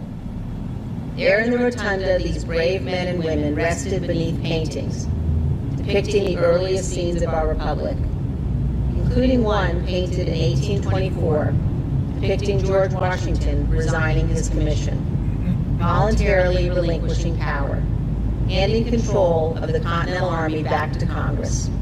With this noble act, Washington set the indispensable example of the peaceful transfer of power, what President Reagan called nothing less than a miracle.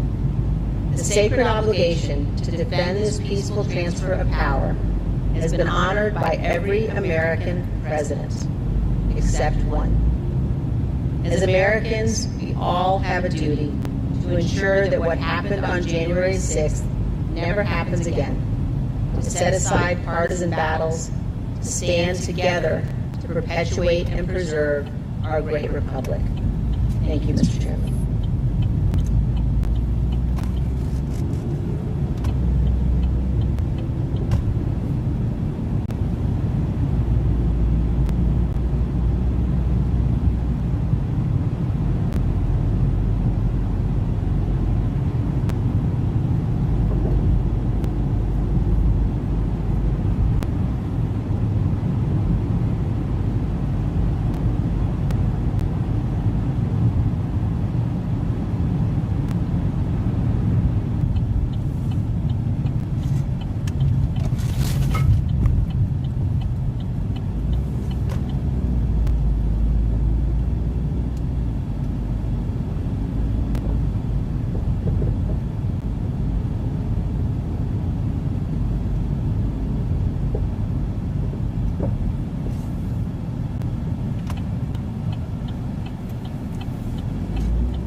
One of those is for you. Right. Can you close that window over there?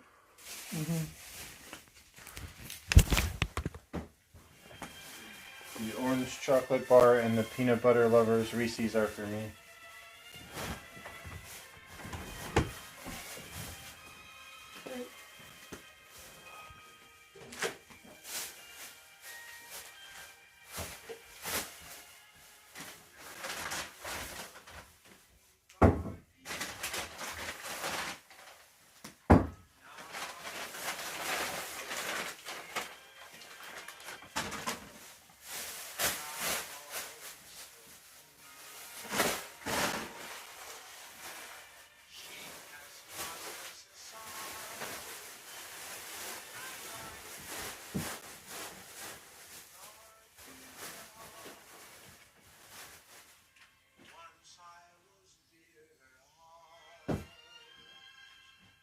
One didn't do her hair today.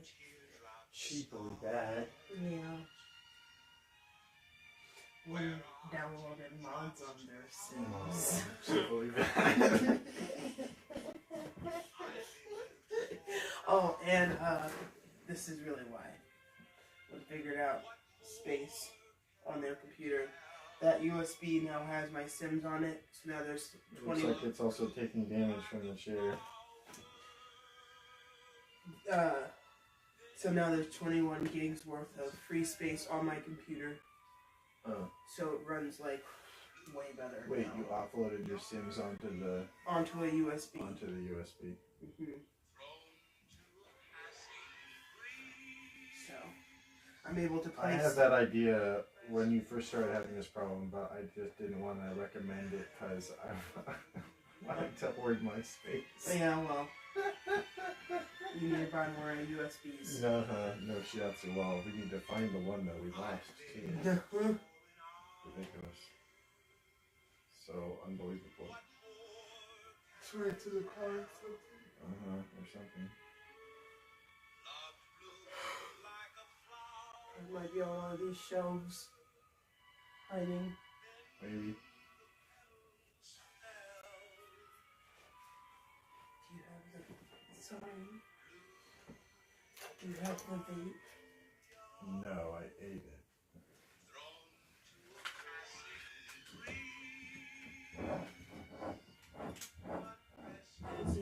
At least the same.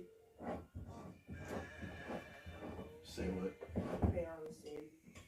Yeah, they're the same. One's for me and one's for you. Heard it.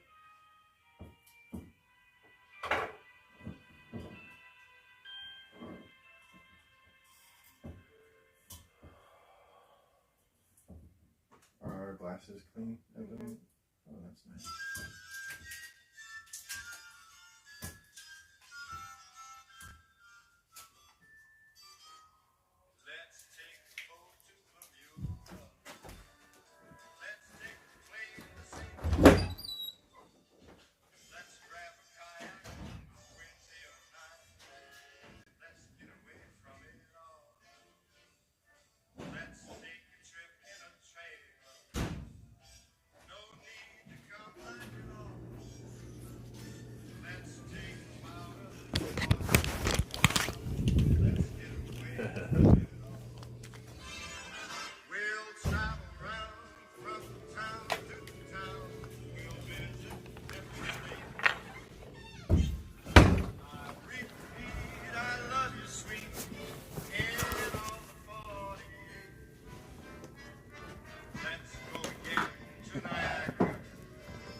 It's nice having a friend.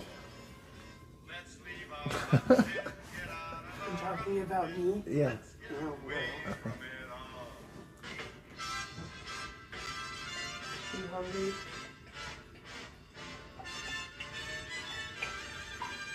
Yeah, but I do want to drink. You want me to pour you? Want me to pour you? That'd be great.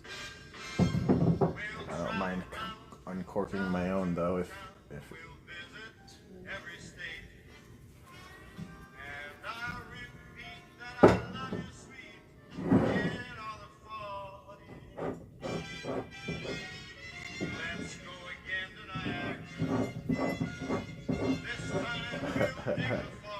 is a very unique thing where I actually enjoy doing it myself, but I also enjoy having it done for me too. Mhm. Most things are like one or the other.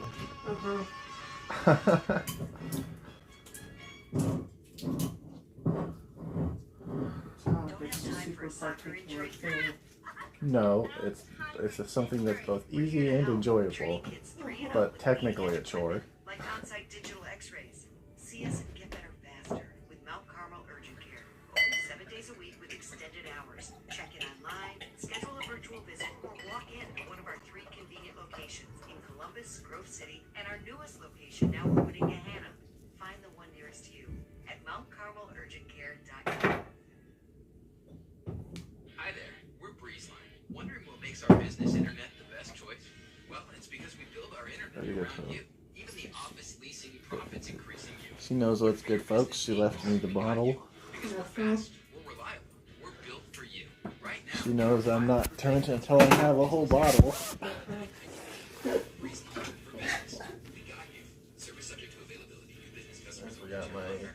Cheaply forgot my bench pills in the car. So. Needed those earlier today. Oh shit, I was worried about that.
Look at this.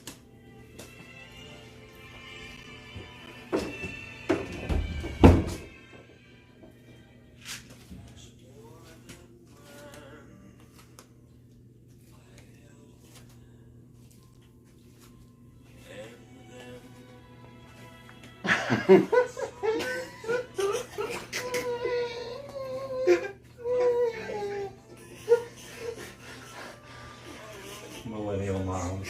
Yes. Hashtag millennial moms. She's a queen. This in there.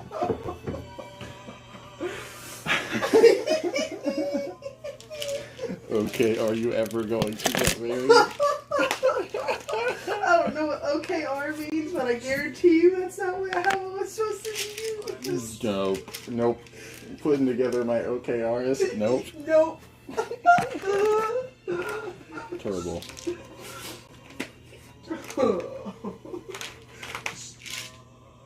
Oh, Mom. Get off my neck, Mom. Come on, Mom. You know how hard it is out here? It's rough out here.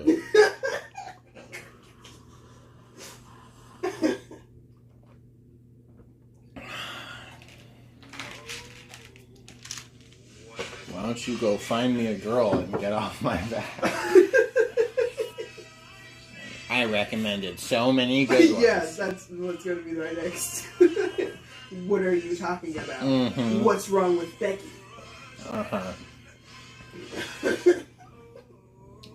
Mom, I can't talk about this with you right now. Or ever. Sorry, Mom. Sorry. I'm sorry, Mom.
A dad and a son. Yes.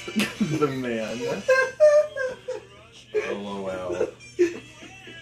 So classic. He has his father as the man in his phone. Yeah. Meet some girls.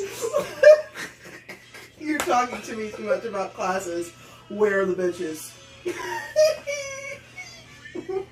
No, it's more like he just hit him up because like he missed him. But I know. But then like the only thing he really cared to say to his son though was meet some girls. I know, but like, he saw that was extra necessary to say because like he's asking his son about school, and like he's not telling him about any girls. Mm-hmm. Mm-hmm.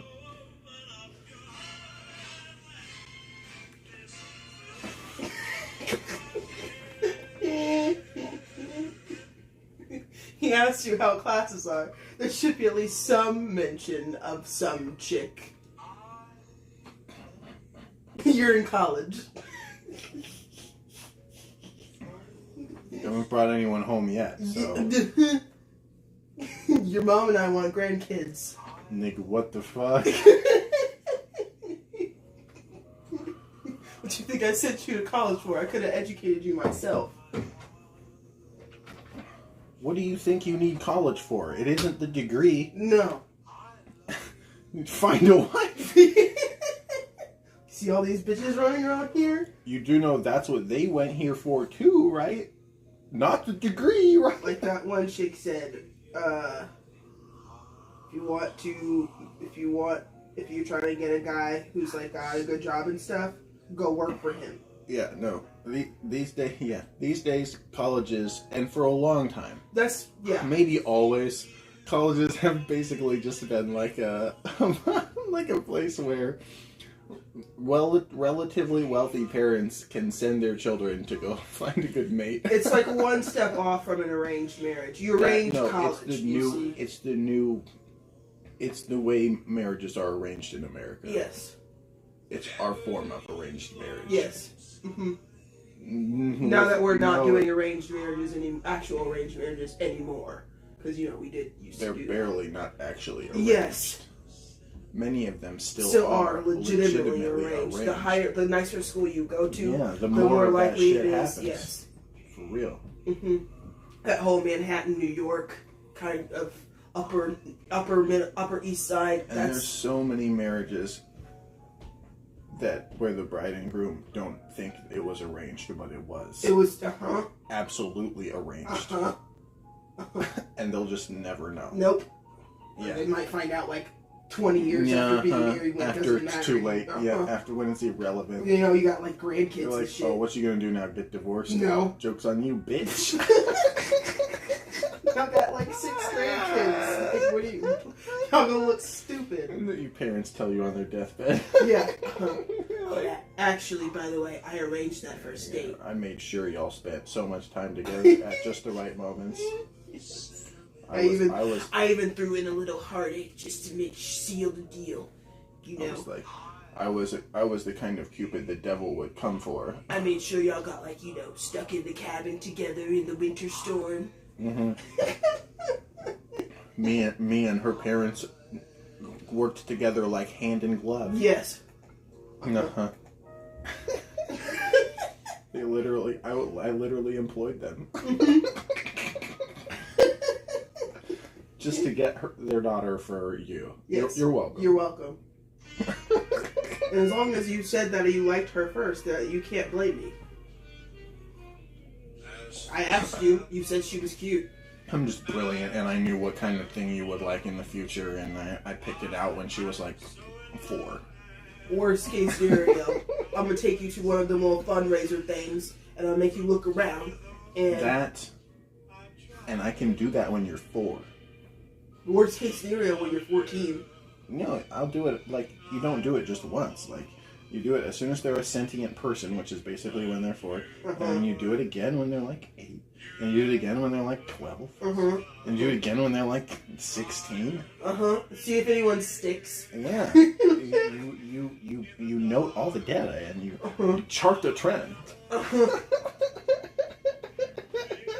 And you consult the text and you see what Freud has to say, and you go from there. This is how you find a mate for your child. In America, 2022.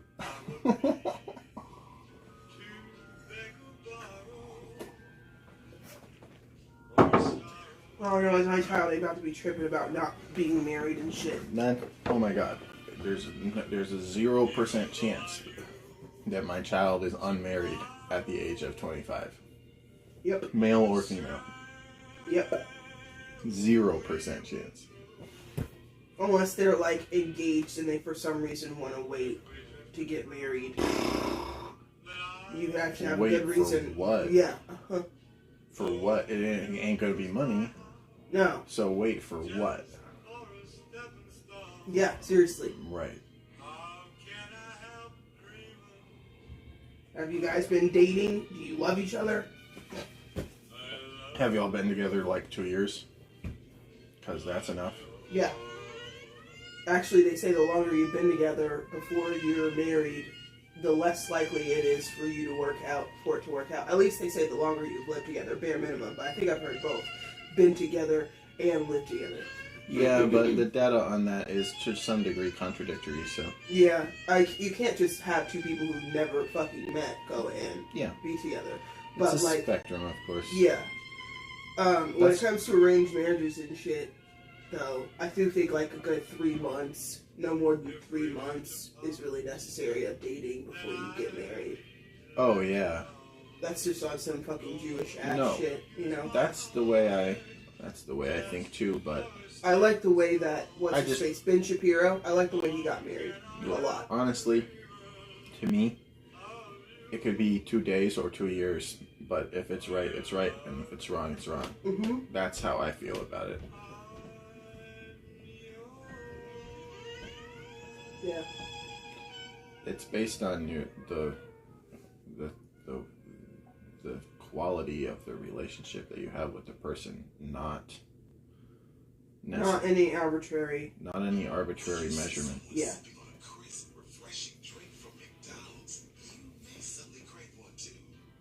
I agree.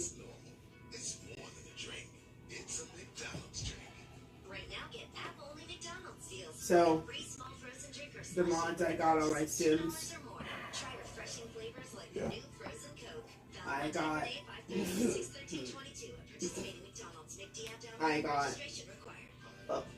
a polyamory mod, and it came with incest.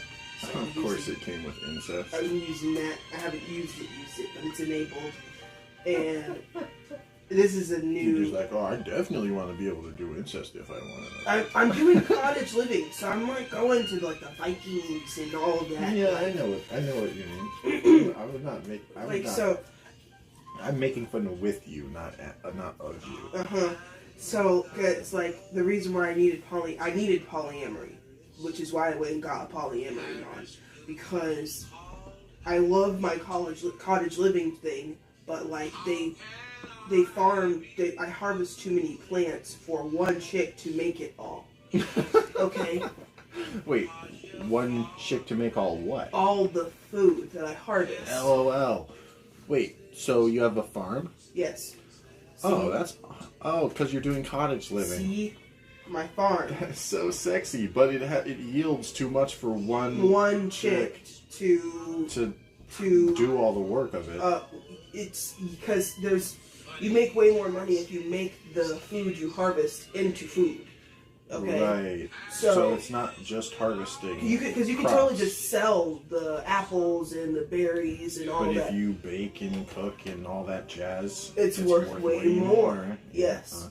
Okay. Not everything, but because they don't have every recipe in the world. Right. Like grapes on their own are just sell them. But like mushrooms, what a crime! Mushrooms are worth $1, But if I turn it into a mushroom paste thing... It's stupid that they don't let you ferment grapes.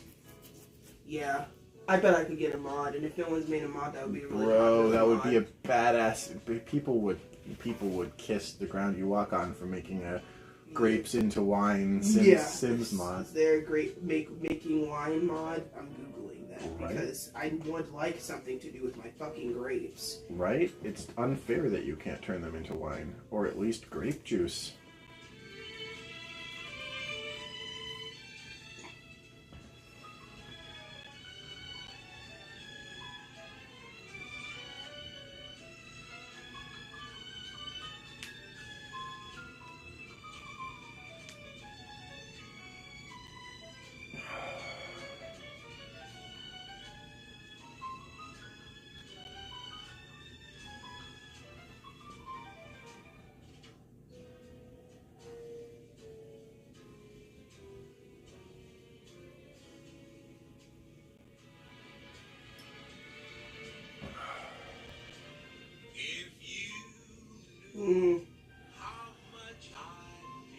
Juice fizzing. So, since they turned Sims into a child's game, they took alcohol out and put in juice, and you still get drunk off of it. They just don't call it drunk; they call it juiced up or something like that. But so you make fizzy. You can grape juice fizzing is a thing in eco lifestyle. Wow. That's a game pack. I wonder if someone has made a mod. Like, seriously, is it like how hard would it be to make a black market mod where you actually call it wine? Nectar making. Bro, call it wine. What the fuck?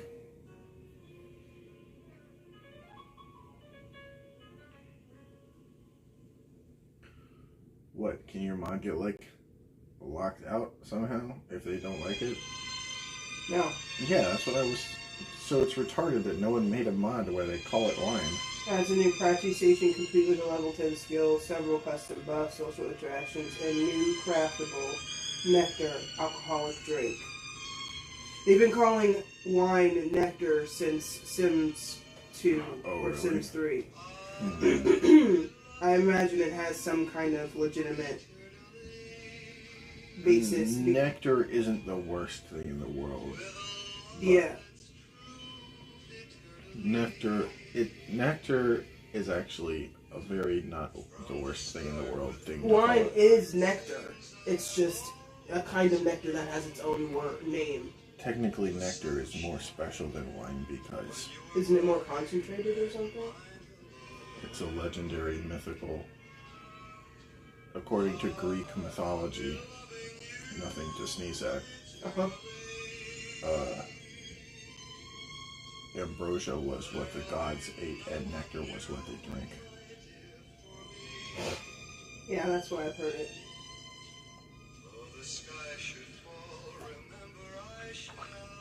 Yeah, I want this one. Hell yeah. So anyway, there was too many.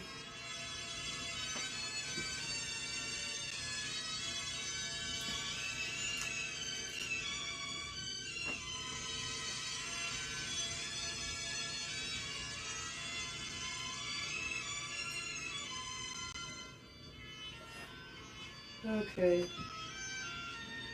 Cannot be placed in a room with a ceiling. Best placed outdoors.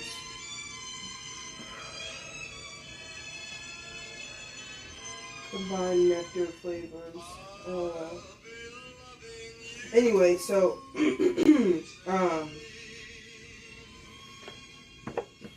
I was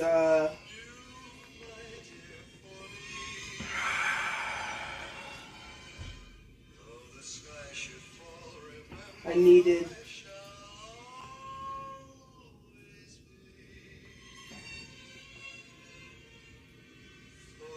let me find this download. I want to actually get this downloaded before I... You said we were good on spaghetti noodles, but you didn't say how much.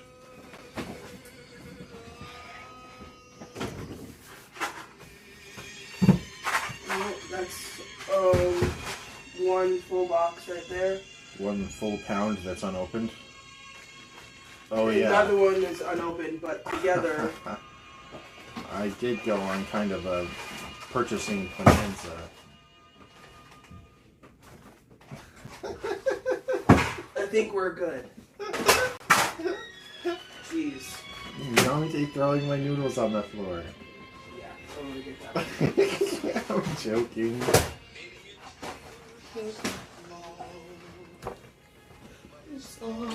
You're welcome for buying all those noodles.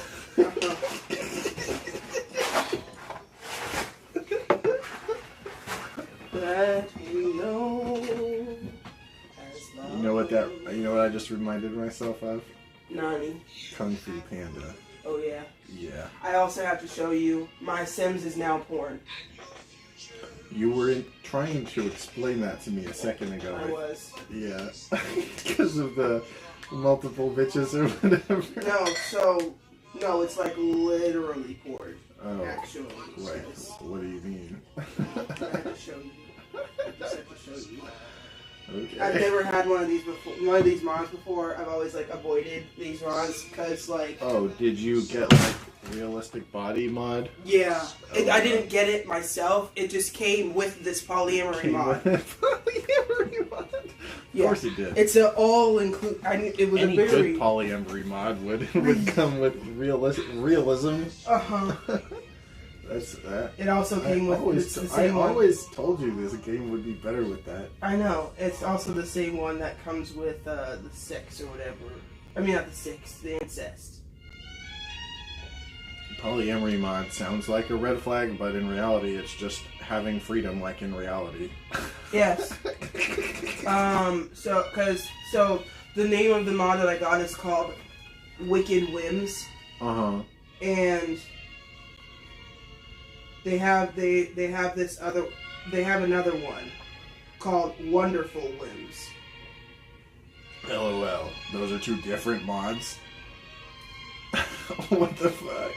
So What's Wicked the Whims, Wonderful Whims is everything Wicked Whims has minus like all the super sexy, like super sex stuff. No realistic bodies, etc. But Wicked, but there's like you could what choose. else is there? So I know, right? It's only mostly just making attractiveness and stuff more realistic. Like you can pick what if a person is like bisexual, straight, or like gay. Okay, so you also they pick, made like, a cool mod, and they also made a PG-13 version of the cool mod. Yeah, they also in the PG-13 version they also have like you can pick like what body types the person is attracted to. I think Wicked is the wonderful one, but that's just my opinion. Wicked came first, so. AKA, fuck the other one. Hey there, Breezeline here. We know there are lots of choices when it comes to internet, so why choose us? Well, Fuck the whole fact that it Sims is a kid's game. Like, it's not a kid's game. I know, but fuck the fact that they market it primarily to kids. Nectar Maker placement package.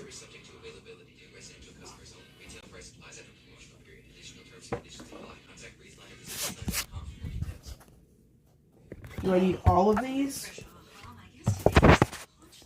Do you want to cheaply keep playing your Sims right now? I was gonna if you didn't say anything else. I do have a bunch of anime I want to watch with you, but I do also have a bunch of games of chess I want to play. You decide which one you want to do more. I'm fine either way. Although I probably ever since I've been playing Sims, I've been using mods. Because it's not realistic enough by itself. It's super boring without mods. Well, yeah, it's like you have the same thing I have about it, but like way less. Like, I'm a girl, so I don't really need as much. Life is such a lovely day. Weather-wise, it's such a. Okay, sex animations. That's what they called them, yes? Mm-hmm. Hang on, let me finish downloading this, seeing this, nectar making shiatsu. You know, we could watch something while you're downloading the shiatsu. Yeah, but it probably won't, it doesn't take that long. The clicks take longer than the downloading for mods. I see. Well, I'm glad I had you download it then. Yeah. See, look, I'm about to download a mod right now. This one. And it's downloaded before it's even loaded. And I just have to move it to the right place. After that point. I love how good at these types of things you are. Once I make you practice it, you're going to be so good at editing. I know. I already know. No, because I've seen so many people, Deidre, have their star rise on the internet because they're a skillful editor. And I know what type of person it is because I've seen them. And you have like a 10 out of 10 editor personality type. Like for your demographic, like fully 10 out of 10. Like the white man version of you, in order to have like as much editing talent as you, is like literally a Beowulf cook. So.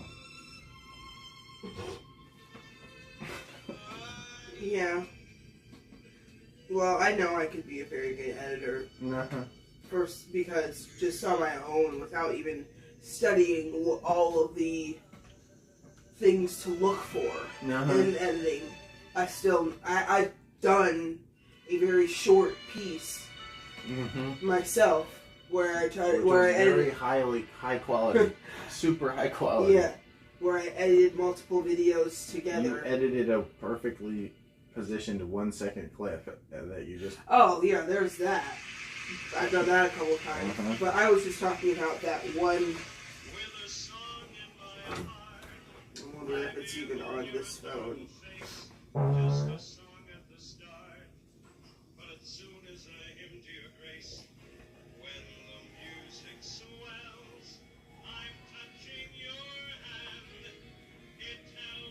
That's what I love about fights, Deidre. 1 second clips from fights be actually relevant, you see. That's why I also love debates, you see, because you can almost get to that 1 second clip level in a debate. Yeah, it doesn't look like I have it. Anyway, I made this video a long time ago. I posted it on Twitter, but then I deleted it because it didn't get any likes. Right. But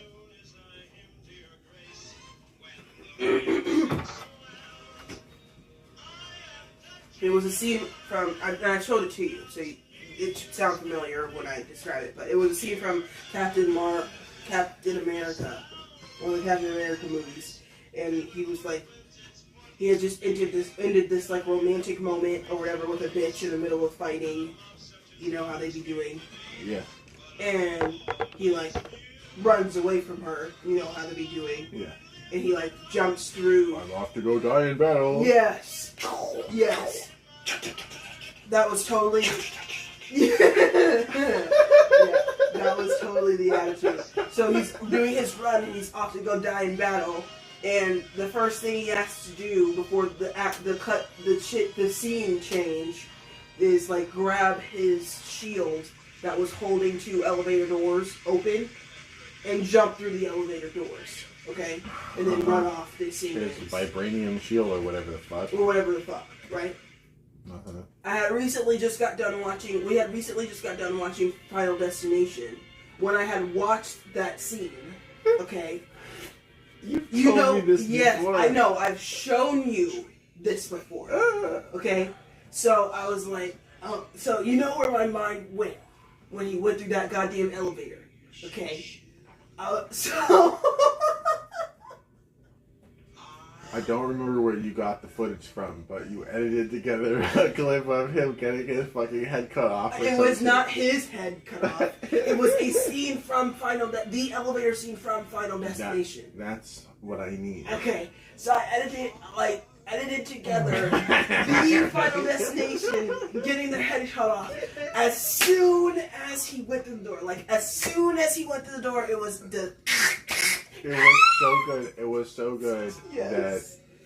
that it was so good that you literally had to be a professional to see the cutscene. Mm-hmm. Any normal person would just be like,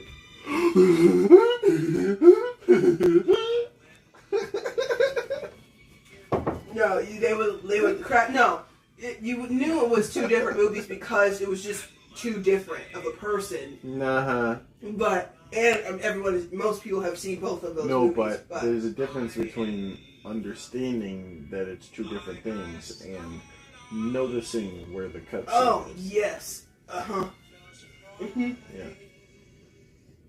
Yeah, I did do it well enough that most people would not notice the cutscene at all. Mm-hmm. So I know from that experience that I would make a very good editor. One could not agree with any more. Okay, what was I doing? What did you... Oh, scenes. 6 animation scenes. Iena Lucy XU. Mm-hmm.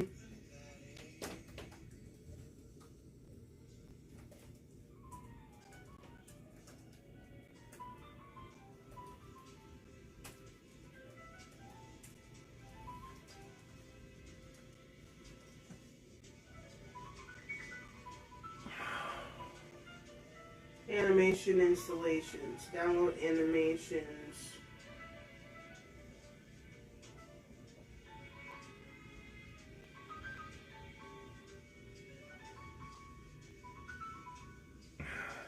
I'm really interested to see how they chose to animate this. I'm sure there are millions of different options, just like mods. At least thousands. I don't know what that means. They're gonna be. It's just like porn. How do you want to see anal? Shoot, go from there. Wait, so when you make them have sex, you have like a bunch of different options? Yes. So look.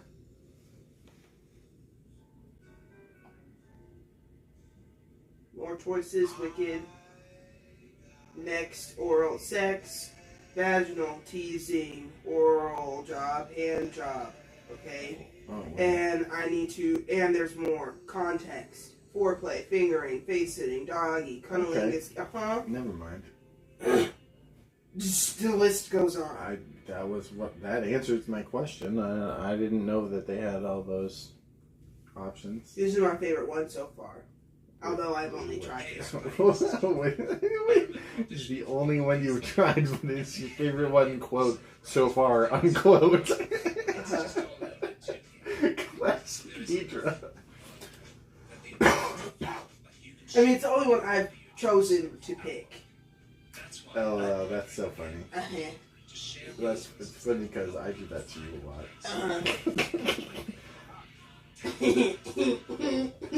Isn't that funny? It's so funny. It's funny because you have memories of doing that yourself. Uh-huh. And so do I. Uh-huh. It looks a lot like that. It looks a lot like that, yep. Yeah. Turns out humans are pretty similar to each other. Mm-hmm. Anyway, so the whole point of these people is to make like a million different all these different things. Yeah, they try to do they're trying to do like Sims porn. Yes. So they're trying to give you like literally all the options. All the ones that are like, worth coding at least.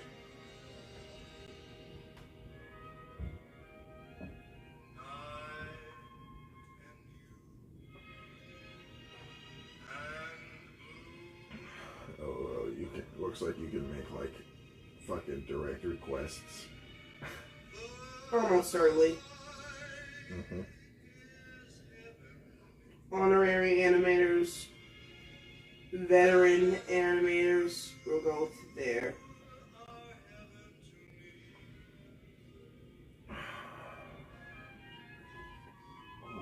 doing? Looking for how to get. I've never done this before. Gotten the sexy animations. Oh. So the ones Free you use. pack. So the 520 animations. So the ones that you use came preloaded with the Yes. Wicked pack. That's why they've been like. That's why they've been like. Need more or whatever. Mm-hmm. Christopher's like, yes. Dude just like, no. No, I was like, yes. I just was like, Not yet. No, I was like, I don't want to say yes, but. LOL, that's so cute. That's so cute. You're so cute, Deidre. Did you know that? You my cute little He doshi. wants you to buy them. For what kind of Oh, money? wait. Free pack. Where's the free pack?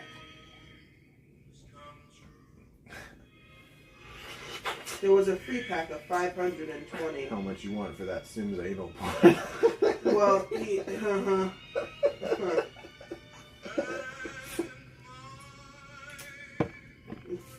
if my husband will buy it. Answer yes.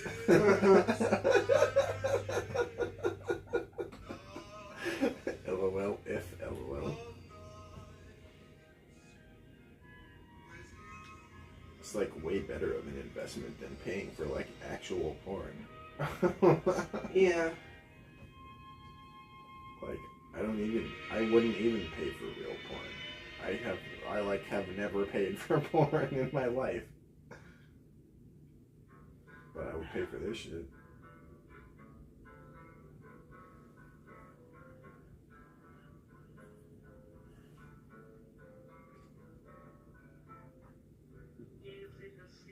I mean, don't get me wrong, when I was a teenager and I didn't have money, I totally would have paid for porn if I could have. I just didn't have money.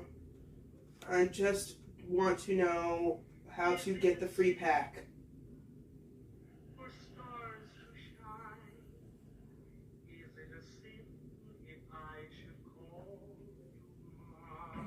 Now available for download in Patreon posts.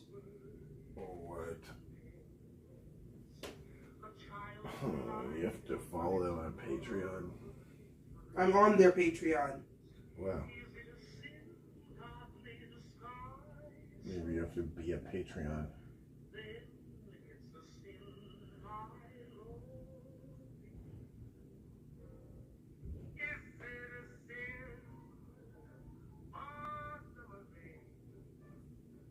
$625 Patreons.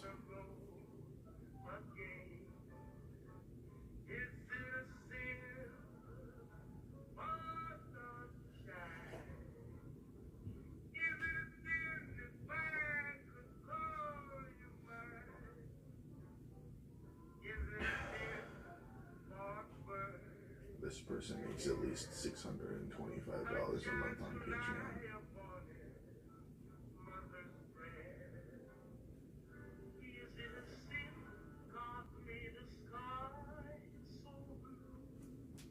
Gumroad.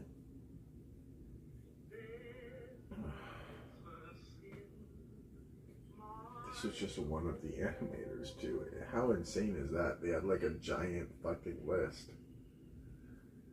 I bet you each one has a goddamn Patreon. Or damn near each one. If not literally each one. It might be like a requirement of being listed on that shit.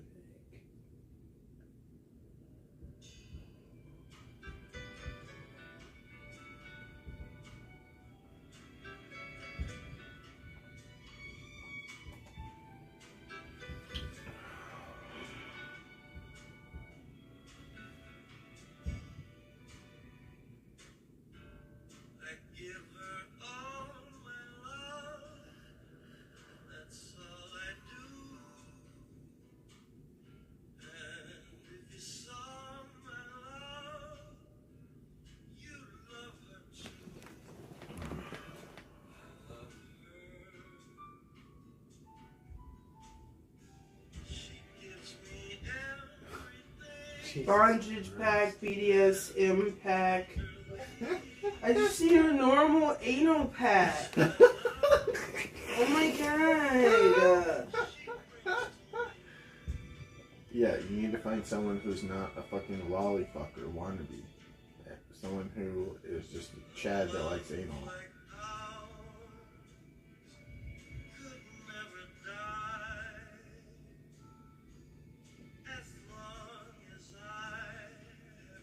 This shit looks normal. If it looks normal, it's probably pretty good. That looks normal to you, yes? Yeah, I don't see doggy, but it looks pretty normal. I already have doggy, but I don't. It's not. It would have to come for this specifically, though. But I'm sure it's there somewhere. I just don't see it in the images.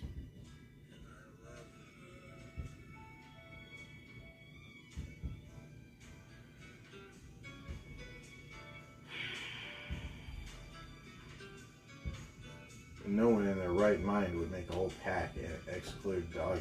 I mean, Jesus Christ.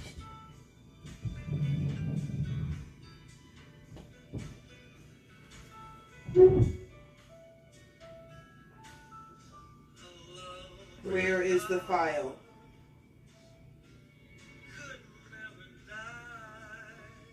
They're just advertising their Patreon just like the other person. File information. Downloads.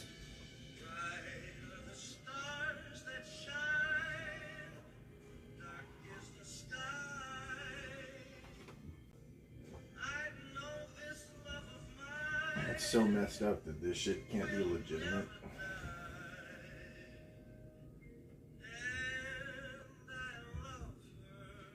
It would be so much easier to fucking get our hands on if it was legit.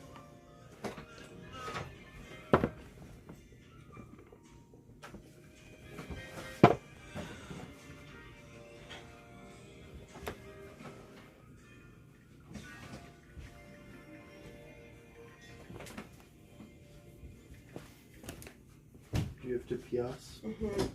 Because I love you. That's what I thought. I thought that was the reason.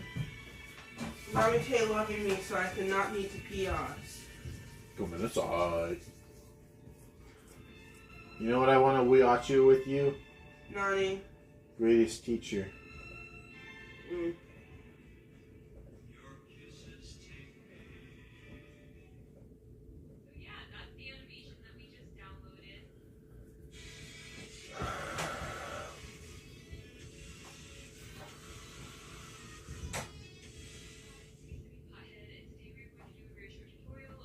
LOL. Asian bitch with a YouTube channel called Simming Pothead. Subscribe. Yeah. Notification bell. Yeah. And I want to meet you. Like, why are you my best friend already? Already, can we like be friends? Like, can we be friends, please? Like, I just want to have a conversation. She is my best friend. I know. Already. I know. Simming Pothead Asian bitch with a YouTube channel. With how many subscribers? 6,000. LOL. Yeah. Ah. Uh-huh. Perfect. Uh-huh. What the fuck is that? It's been raining today. Well, I guess it's either thunder or your mother. Who can tell, right? Yeah. Animations to Woohoo, and what people don't know is it's also very useful for so many other things besides that. So what I'm going to do is first show you guys how to download it, and then show you how to download animations, not necessarily inappropriate ones, because as you may not know, there are a lot of different animations you can download that aren't, you know, involving Woohoo. So I just want to show you guys, finally, I'll show you the awesome features KOS, Deidre. Pretty sure you're allowed to say CXU and Fiaku and stuff. I thought so. No, I'm sure. Like, there's literally no way. Like, oh my god. No, she's just as Doshio as me. You know, I wouldn't say more Doshio. I wouldn't. Yeah, You also wouldn't say it, but she's more cringy about it. I would say it. I would say it now. You would say it, but you would like. There she'll be whisper it. You would. If I was by myself, yeah. If you were anywhere in the room, I would feel a lot more confident. Yeah, you always feel way more confident. Yeah. Being sexual, if my husband's there, yeah. Of course. Otherwise, I feel like a cum whore. That's what you come off as. That's why. Yeah. Yeah. Like, okay, my husband's here, so I can talk about sex now. Right. Anybody comes out of my neck, my husband's right there. Okay, I could just pan the camera on him. No problem. No problem. One is not talking about sex with their husband not here. Hello. Fuck off, niggers. Fuck. Especially not in front of thousands and potentially millions of people. Uh-huh.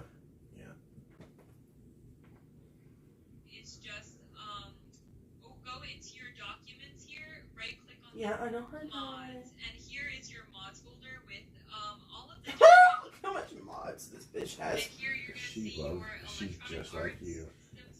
Sims 4 mods. Look how long. Wow. That she's like goals to you. The only reason why shit don't look like that is because I have not had no space. I know. This is so far today. You be having so many mods on the regular that your shit be not even in. It be crashing. That's how your Sims 3 has always been. Yes. Yes.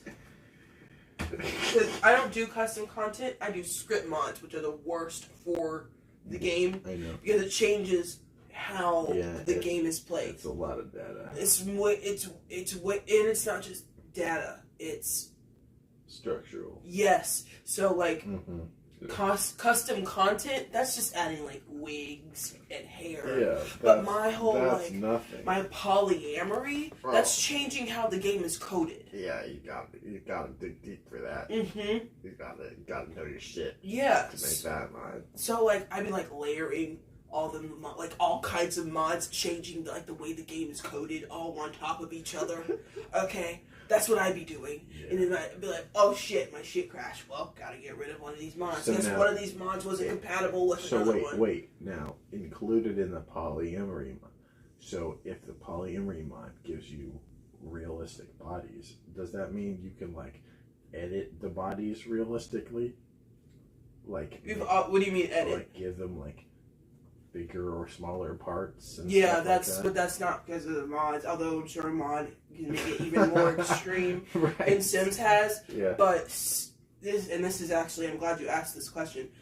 So Sims already has in its own coding all of that in general. But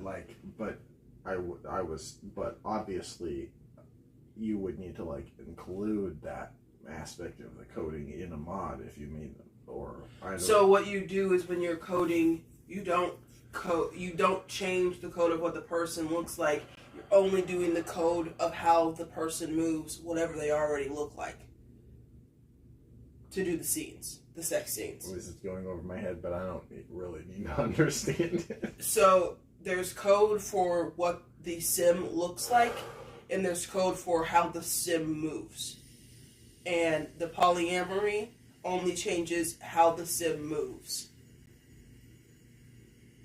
not what the sim looks like.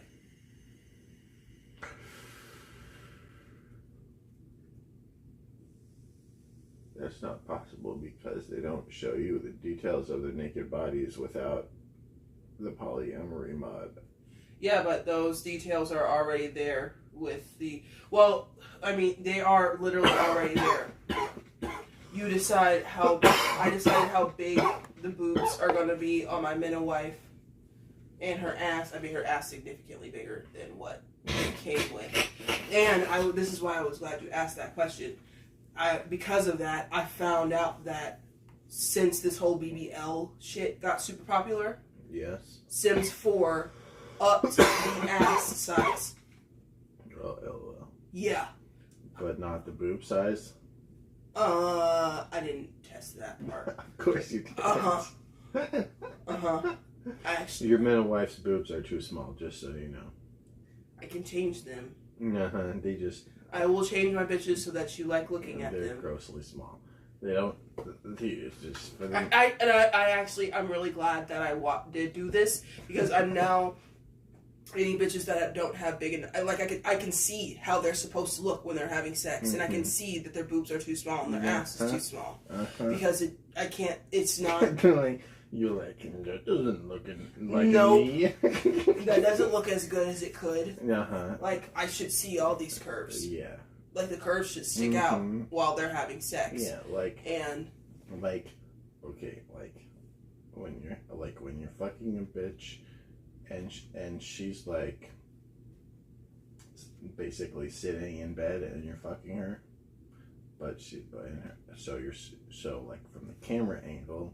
You should be seeing like her tits bounce as you fuck her, but like her tits are just like quivering there because they're little like shrimp. Okay. I hear you, sir. Yeah.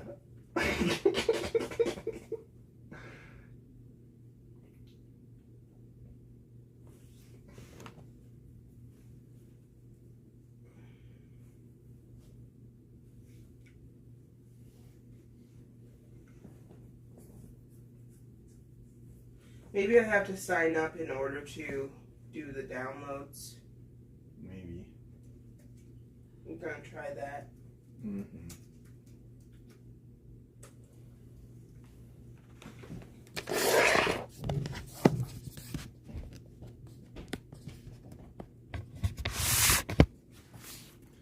One is excited about your mods, but one wants to watch anime with one's wife. It's such a catch-22.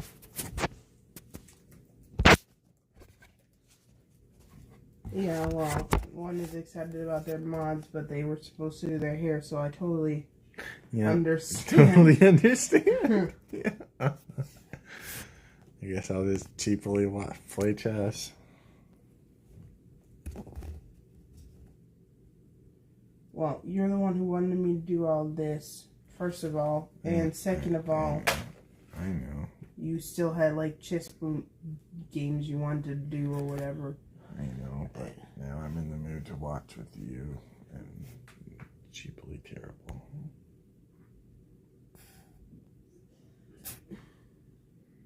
Plus it's the 8. I have to go to sleep. You have all day tomorrow to download more mods and have masturbate more. No.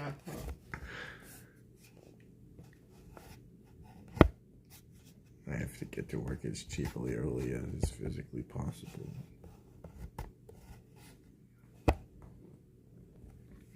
I get to go to work as cheaply early as is physically possible. Big difference. But still.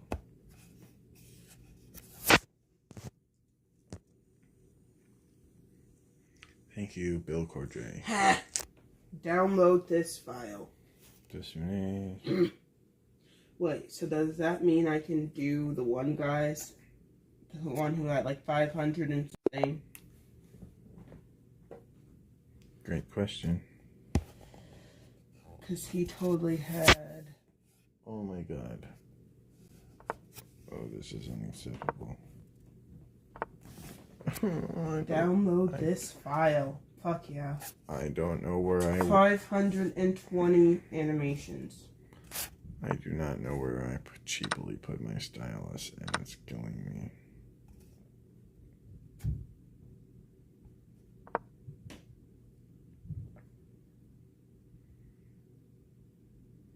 You don't know where you put your stylus. Yeah, I did. I don't even know how that's possible.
This is not a game analysis, but just look at this game I just played, DJ.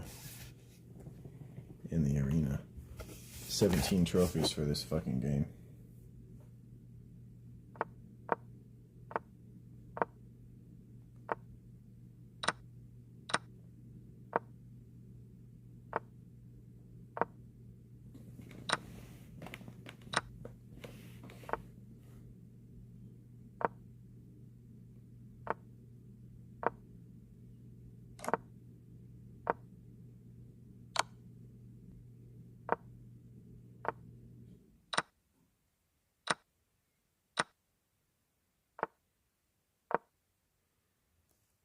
Why didn't you take?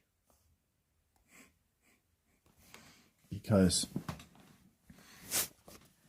well, okay, so when I made this move here, he was like, oh fuck, I'm fucked. So, but he was like, if I ignore what's happening here and I attack really hard in the center, maybe I have a chance. So he moves here, right? Okay, now. This is kind of a problem because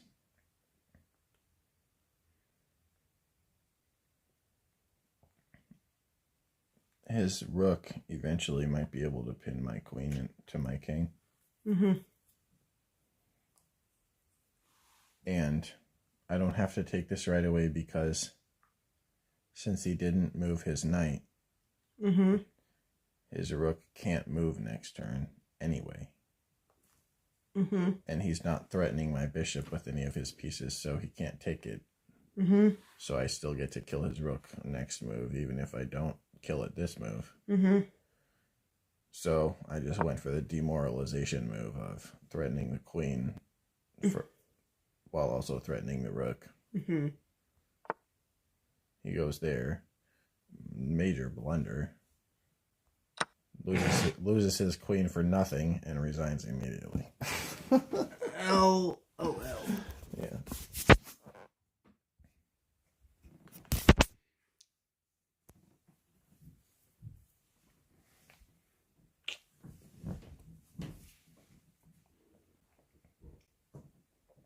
So I'm glad that I understand chess. One couldn't be more glad. Well, unless you were better at chess. No. I'm just so happy. Where's my bottle of wine? Do you know? No. You poured wine for both of us and you gave me only my bottle. I guess I finished it. Do you have the vape? I cheaply do. Because there's a bottle in the trash can right now, so that must be where my old one is. Just me.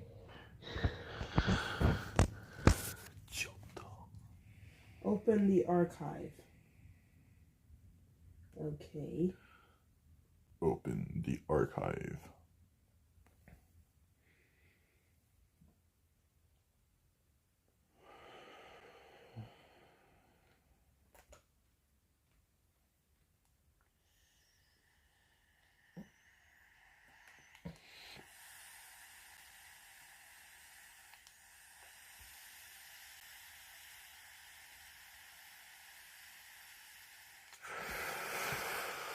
Drag any package files.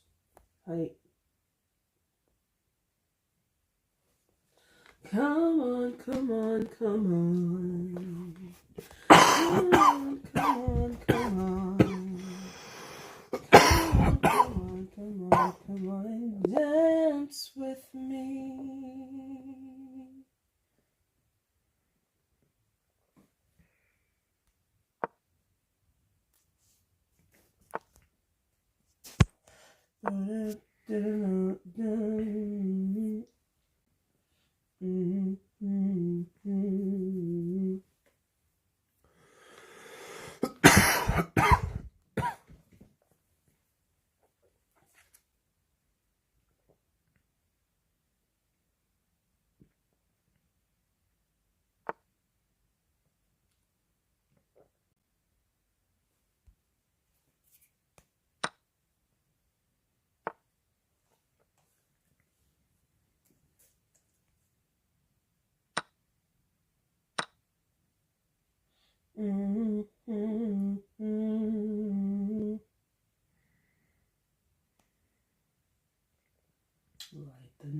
She said, quote, ain't that a hog in the boat?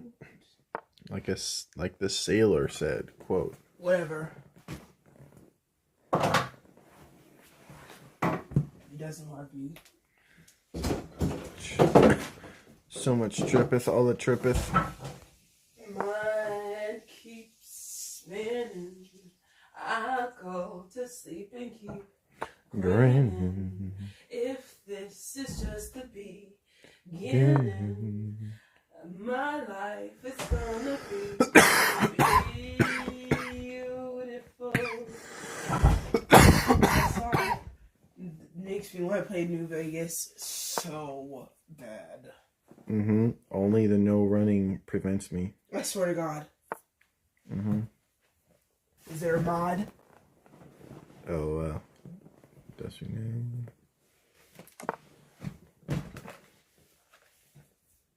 Dun, dun, dun. Like the fellow once said, ain't that a kick in the head? Do do do do do do do do do do do do do.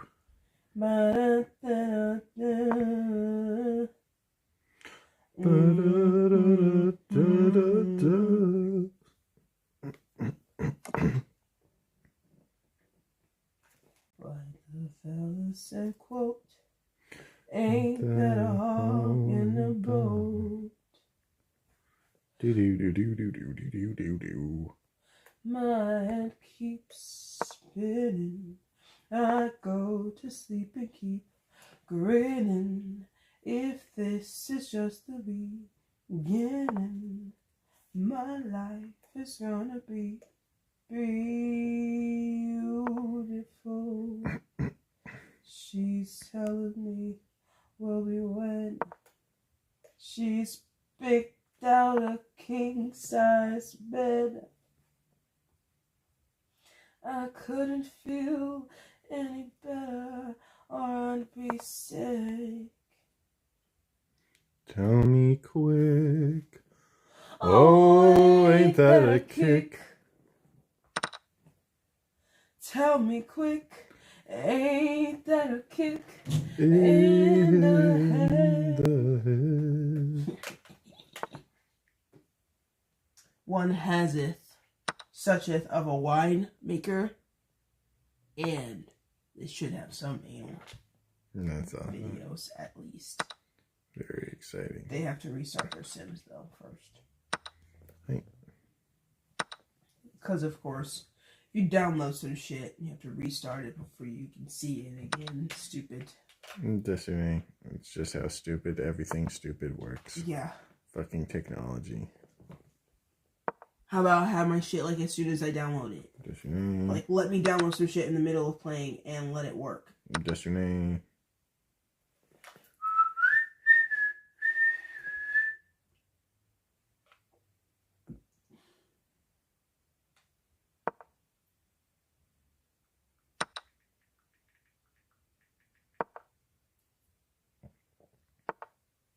That shit is not even Sinatra.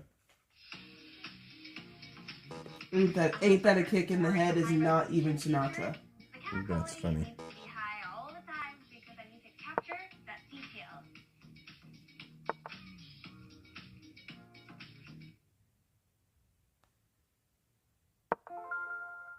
Dean Martin.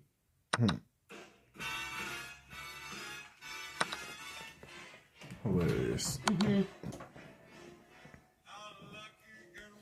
Do you want food? Like the fella once said, ain't that a kick in the head? I have to say yes. The room was completely black. I hugged her and she hugged back. Like the sailor said, quote, ain't that a hole in the ball?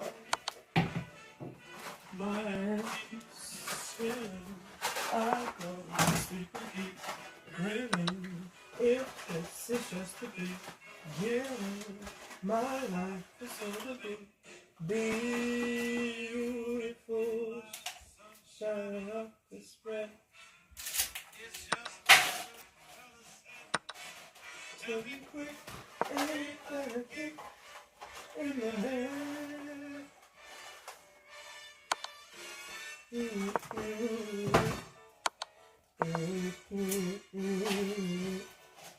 What the hell is this?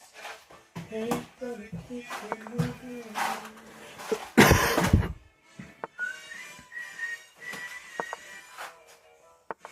That's a whole box unopened.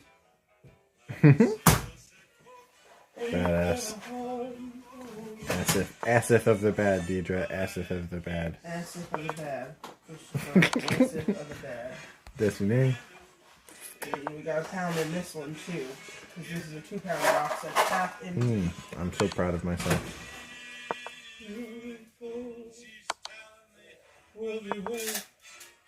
She picked out a king-size bed. I couldn't feel any better. All I just said. Tell me quick. Oh, ain't that a kick? Tell me quick. Ain't that a kick?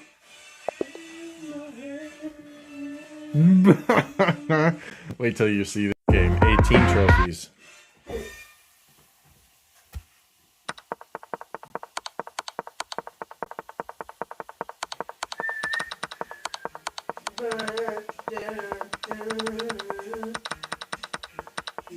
I'm 2 for 2, Deidre.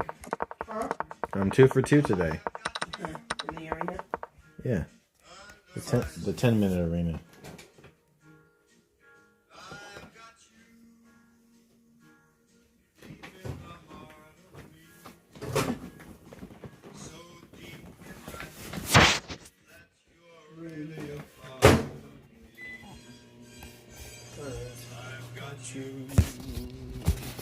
Oh, that must be what happened. Yeah, it fell off when it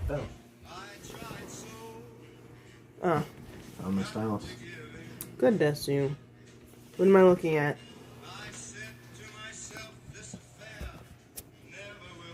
So, Bell bar.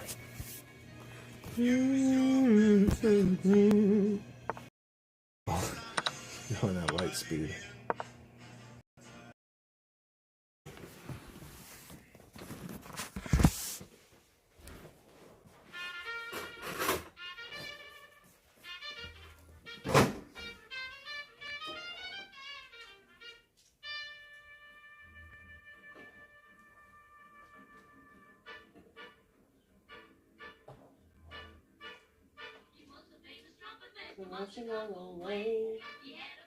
That no one else could play. LOL. The engine thinks I made no mistakes that game. LOL. I'm going reveille. It's the boogie woogie bugle boy of Company B. No mistakes worth highlighting. Anyway. Like. Cause he couldn't change. Normally, yeah, there's some bit orange there. Or yellow. Or at least yellow for an inaccuracy. And they claim I did good moves and better only. That's what they're. Boogie woogie bugle boy of Company B. He was the boogie woogie bugle boy of Company B. He resigned in that position. Yeah. Both of these people were in the arena. That means they thought of themselves as worthy of entering the arena.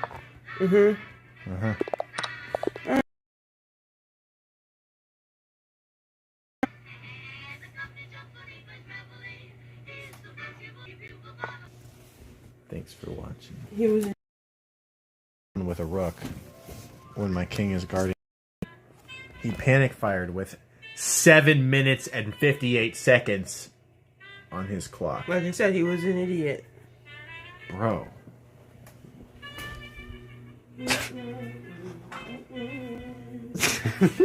I have no other commentary. Fucking retard. Or drunk, or distracted, or something. He pulled a Deidre. No, he pulled a Christopher. I'm not quite that bad, but I've done some really bad shit. I've lost in humiliatingly pathetic ways. LOL. I promise. Numerous times. So he's hard, and they're not always hard, and I have not figured out how they decide. Oh well, his penis isn't large enough. Sims does not have a penis changing size. I'm sure there's a mod out there. I'm sure. Yeah, I saw bigger penises in some of those mods. Uh-huh. Yeah. Luckily, you don't be looking at that too much when the sex is actually happening. Speak for yourself.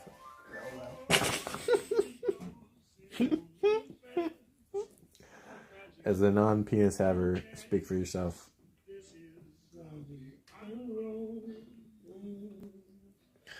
Well, time to try opponent number 3. How about that? See how you do it. Yeah.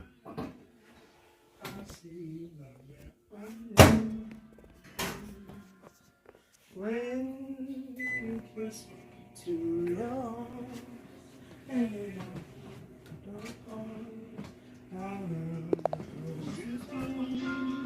it seems to turn into love songs.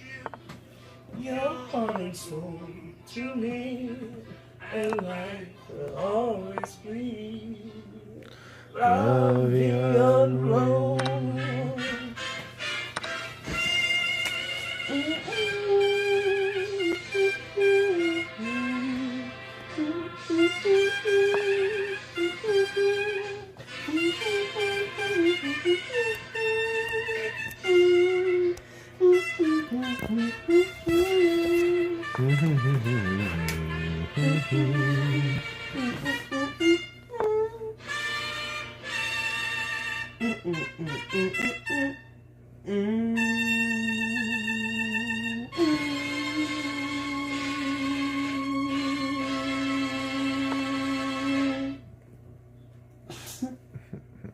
Such a great song. I swear.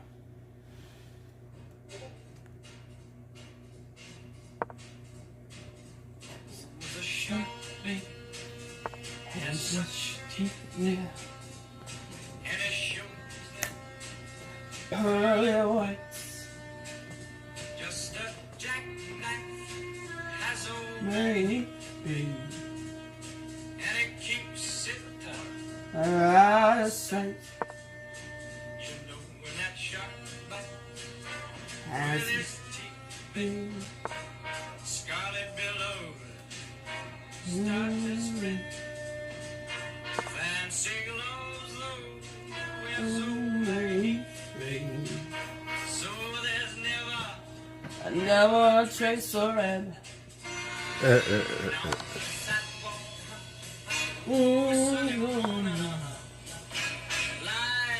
This little Frank Sinatra knockoff, Dean Martin. Oh, wow. Who came first?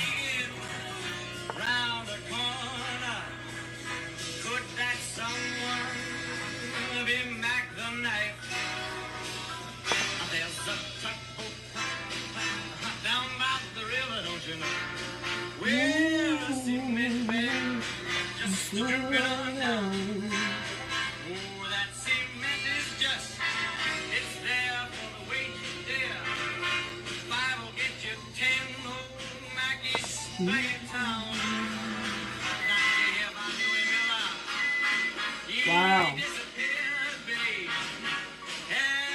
I guess they're basically the same. They're just two the same kind of guys. They died within 3 years of each other. So how can you really say one came first? Oh, I mean, I have to see when they released their first singles, but... yeah, I agree though.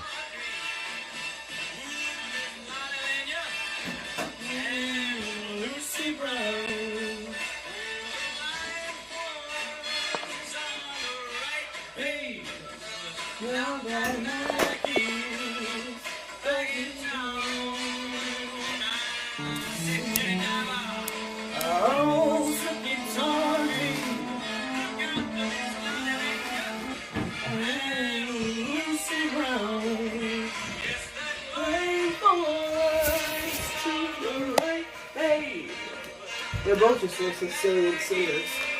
I know. Funny. I swear that's all they are. Uh-huh.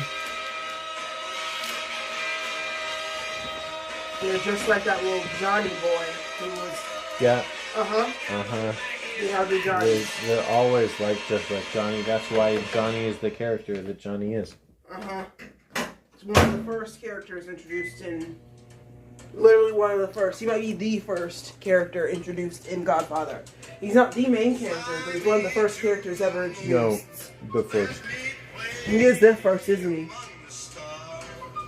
The little actor boy. Singer-actor boy. The little singer-actor boy and his cheating whore wife. Beating the shit out of her. That's the first scene. Johnny never hurt me. Yeah.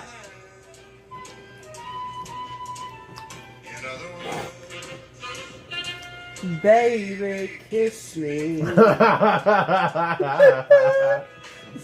my heart with song. That part. Me sing. Where Right. the music at, bitch? Mm-hmm.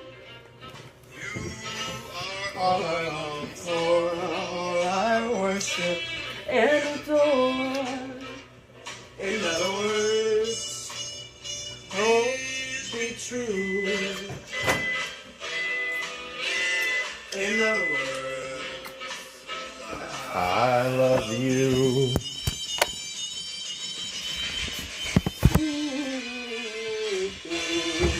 Can you close that? Yeah. Did you ever eat a baked potato? No, I ate pasta. So we still have both potatoes? Yeah. So they still need to be baked. Huh? They still need to be baked then. Yes. Do you want that? I might. Yeah.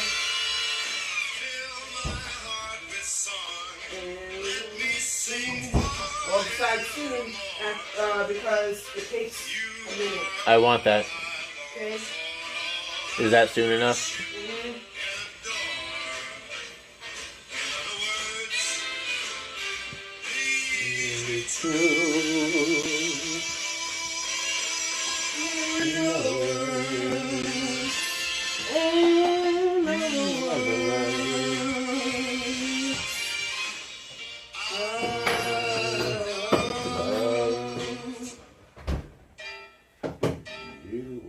You just sound Sicilian, I swear to God. It sounds like a very Americanized Sicilian. Yes.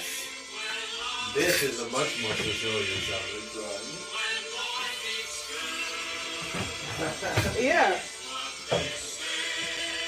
Of course. It literally starts with in Napoli. This is Dean Martin.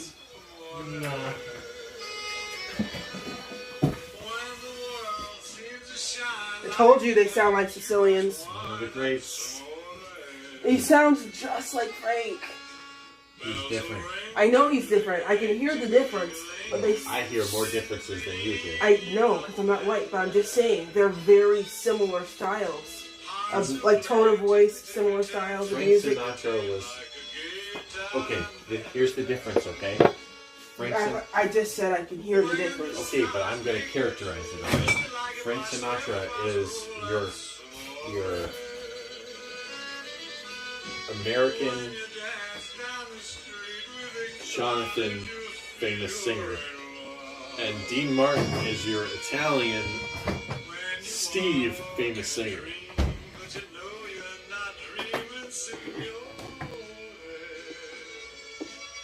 I'm not cool with any arguments that say that Frank Sinatra doesn't embody Sicilian. I'm not saying Frank Sinatra's heart isn't Sicilian, but himself is not Sicilian. He's American. I know that. I'm saying he himself is Sicilian. Yes, his heart is Sicilian. Therefore, the way he sings is Sicilian. The attitude with which he delivers his songs Okay, but there's is a difference. Sicilian. There's a difference between And the- a Sicilian attitude and the Sicilian attitude, And the with, attitude- with a Sicilian heritage. And the attitude with which they write their songs for Frank Sinatra is Sicilian. Because Frank Sinatra has a Sicilian heart.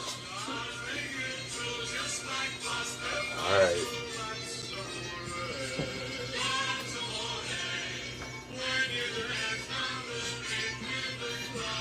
I won't argue with your mustache penis. Mustache what? Mustache penis. Pete? Peteness? It's a mustache Pete. It's a joke based on a term from Italian American culture.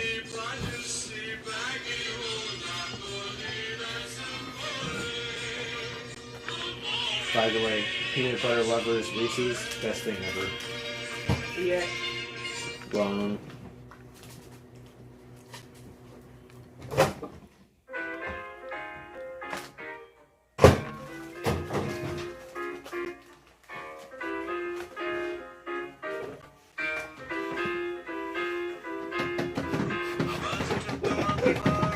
We have so many noodles. That's how I like it. I don't like when I use a bunch of noodles and then I have less. Like I don't ever like when I use a bunch of noodles and then that causes me to have like less than half of the amount that I had before I used a bunch. What's the use of jiving? Straighten up and fly right. Go down, Papa, blow your top. The buzzer told the monkey you were choking me. Really sure hope now will set you free. The monkey looked the buzzer right there in the eye and said your story's so touching, but it sounds like a lie. Straighten up and fly right. Straighten up and stay right. Straighten up and fly right.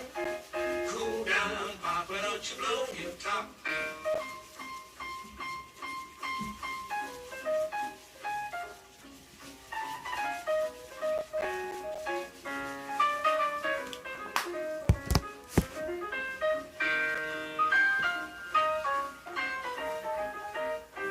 Thank you for the food. Thank you for the food. You're welcome.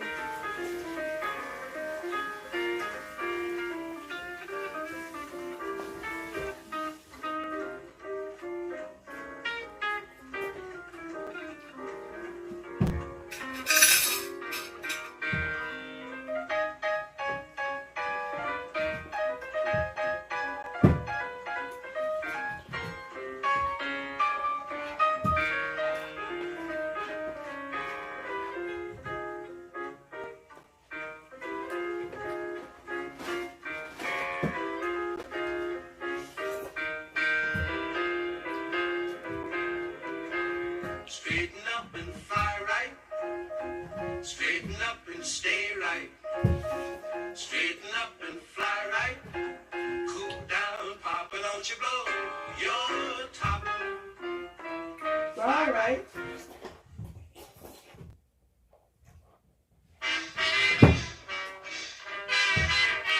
No one means than the Nat King Cole. When Ray Charles got super famous. When Ray Charles got his first real record deal. Yeah. All he knew how to do was mimic other artists. One of those artists was Nat King Cole. Not the worst thing in the world to mimic. Uh-huh. He sounded just like him. Was Graham. As far as I'm concerned, that's a W in his ledger. Uh-huh. I mean, he was already making a living being a musician, just copying. I could easily imagine myself covering a Nat King Cole song. Like, what the fuck? Yeah.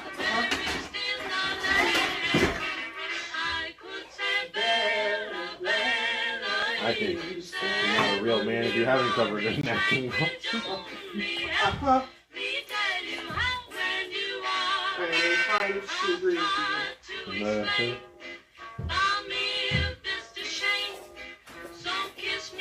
You better know one by heart, bare minimum. You better have sung one at some karaoke sometime at least. Bare minimum.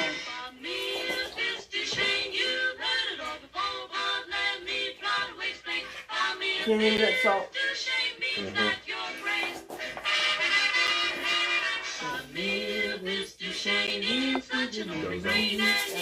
No date. I'm so glad I had you cook the potatoes because I'm definitely not going to be full when I finish this pasta.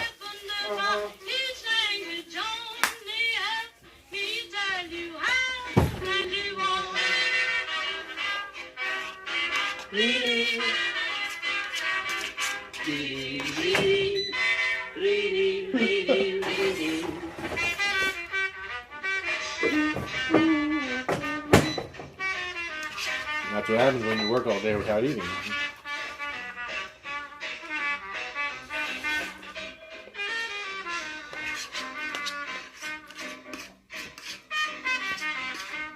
Man, I keep forgetting to buy eggs. Jesus Christ.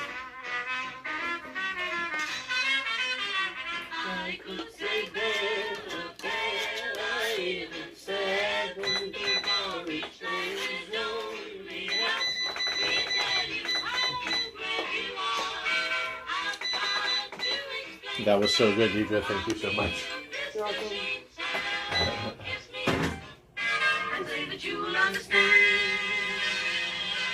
Should be about 45 minutes to an hour for your trailer. Wow. That's a long time. I told you it would take a minute. I'll survive. When an irresistible force such as you meets an old immovable object like me, you can bet as sure as you live, something's gotta give, something's gotta give, something's gotta give. When an irrepressible smile such as yours warms an old implacable heart such as mine, don't say Songs no, like this just get better and because better I the fucking older you get. It's crazy. Are you ready to pick out boob sizes? Oh yeah. Always ready.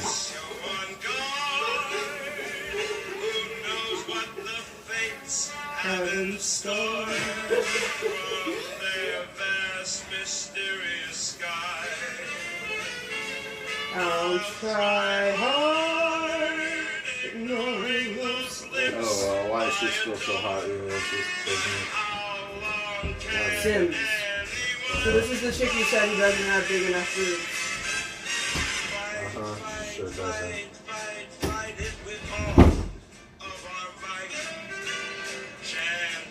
Probably the white girl's boobs are too small too, maybe the black girl's too. We'll see. Okay, so drag left and right.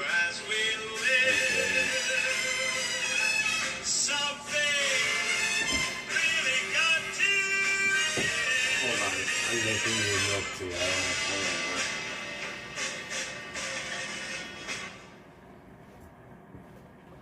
don't And it'll be easier if I put less clothes on her.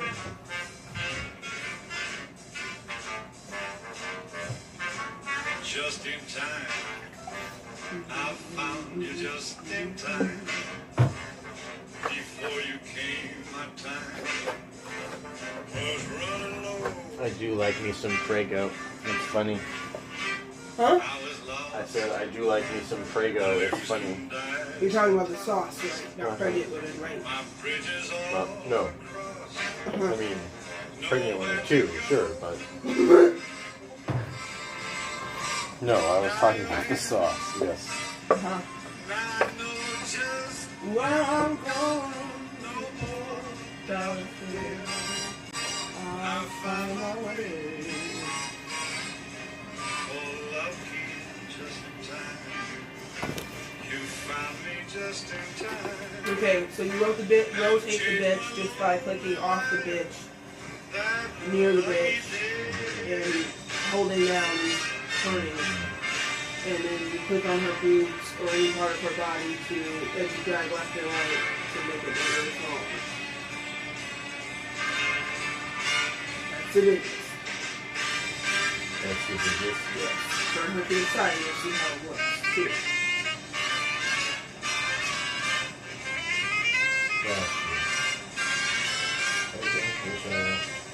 Just, oh my god, that looks horrible.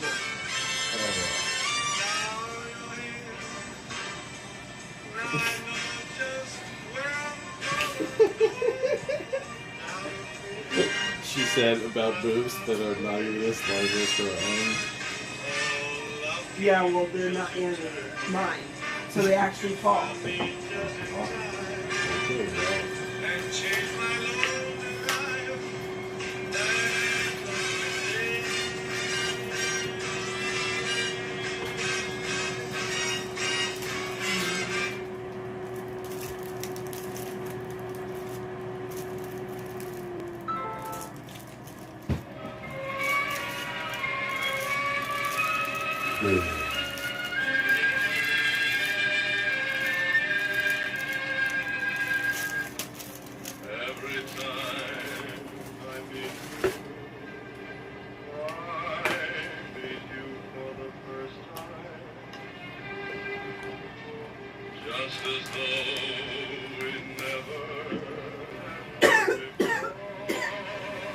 Look, congratulations!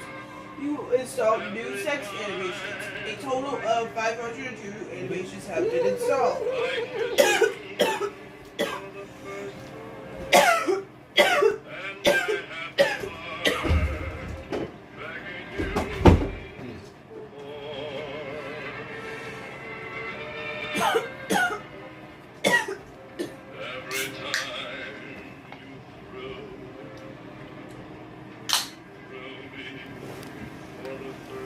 Random anal. How about that? Yeah, that's nice. How about that? I don't know what any of these shits are. I prefer random.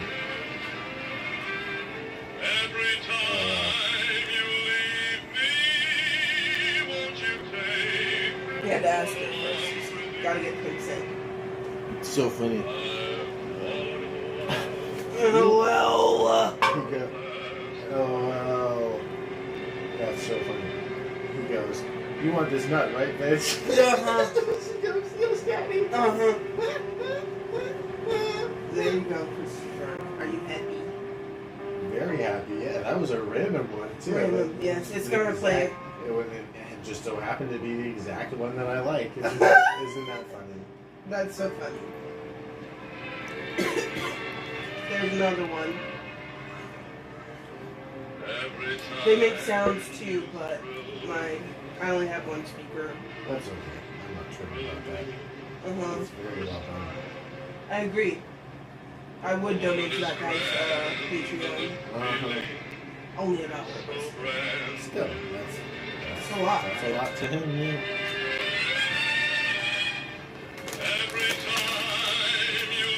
Well, that was worth all the headache. Yeah, it was. I'm glad that I can do all the things now. Yeah. And I need the winemaker thingy. Right? Nectarine. Oh, I don't even have $2,000 to buy it.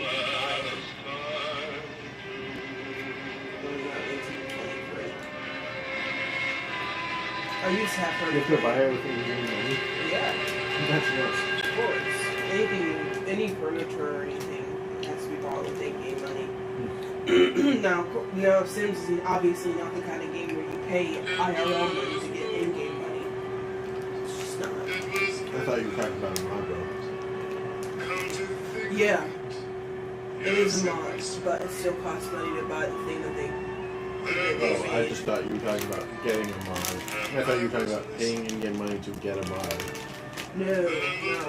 Right. They made a mod. The mod made an item that you have to buy.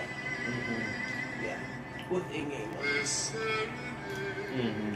Just like all the other items you have to get in in-game. That makes sense.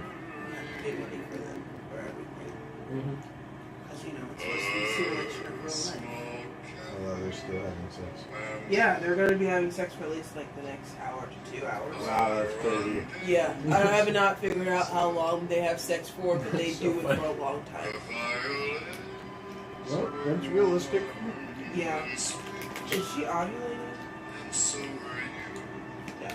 Does it even matter if they're having any sex? Oh, probably not. You're almost certainly right about that. But I did make all my bitches cum whores. Like, I literally made... So... What do you mean by that? This is what I mean by that. Wicked. Settings. It's Nope, a that's setting. the wrong thing. Yes, it's a setting. It's a setting. That's So, fucking hilarious. this is what I mean by that. So, what is the definition of a cum whore?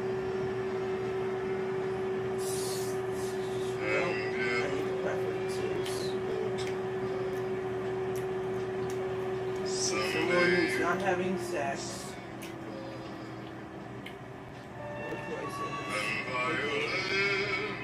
Personalization.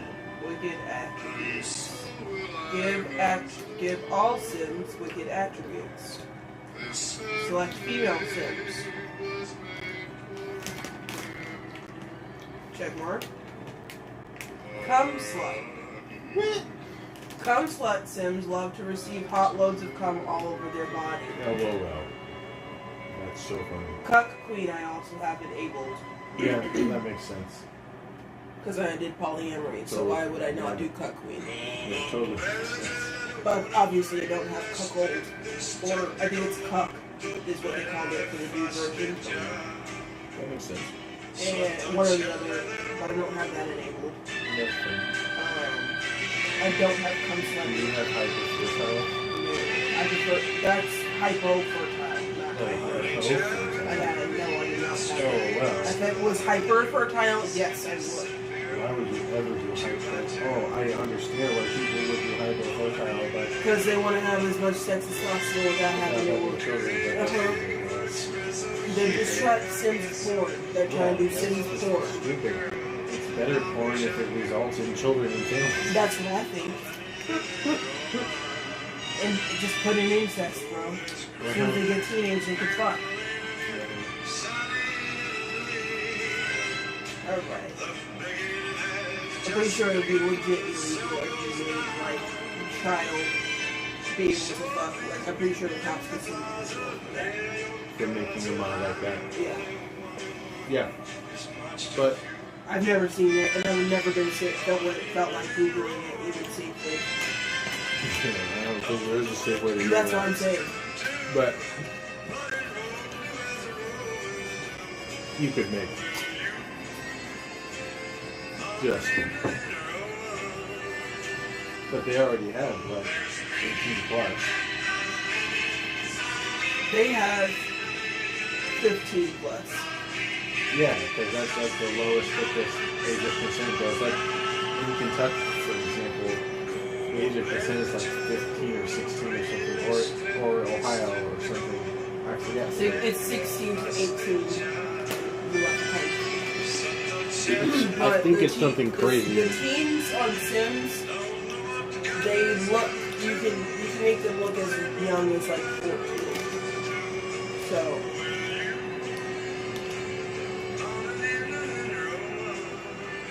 Kentucky age of consent, 16. I haven't seen an age of consent be lower than 16 anyway.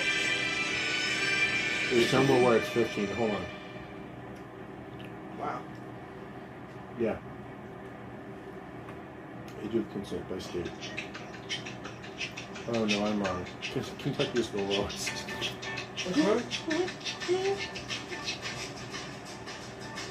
Isn't that funny?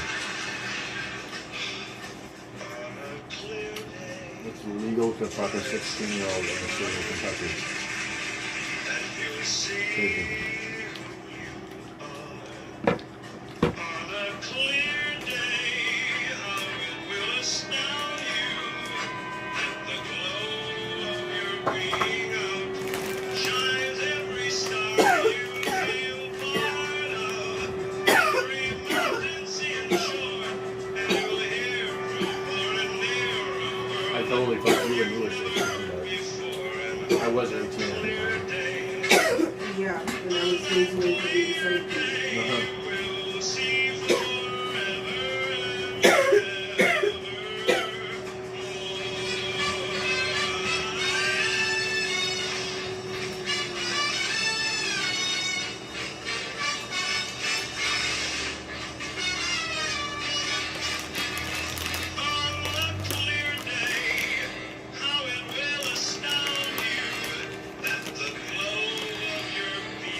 Samantha or Grace teacher who did that.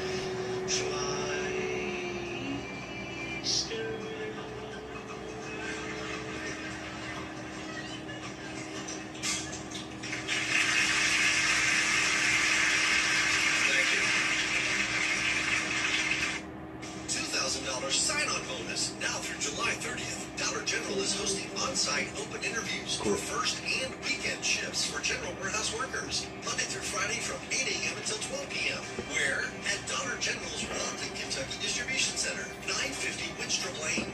Starting salary up to $21 per hour. To be the first to apply, text DG Warehouse to 25,000. Come. See, look. 21 gigabytes free. Nice. That's insane. That's what happens when you buy storage, bro. Yeah. You can just be like, oh, I want to keep these things, but I also want them off my computer. Oh, no problem. No problem. Yeah. Yep.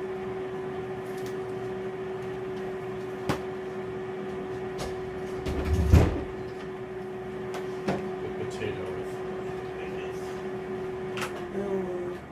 Yeah. You still have to eat that before you go to bed. That's no problem. Yeah, you want to go lay down right now? Yeah, I promise you, it's good timing.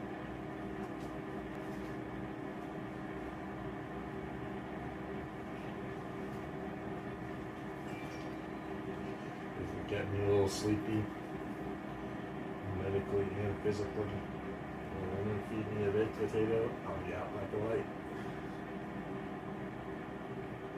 Okay.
Do. Grin. You always keep making me crack up, Deidre.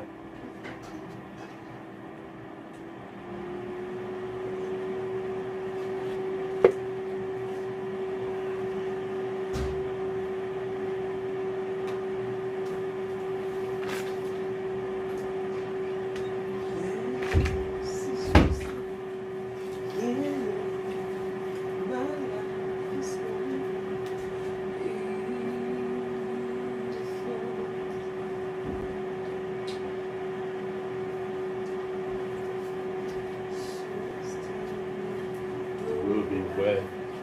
She's picked out a king-size bed. I couldn't feel any better. Or I'd be dead. Tell me quick. Oh, ain't that a kick?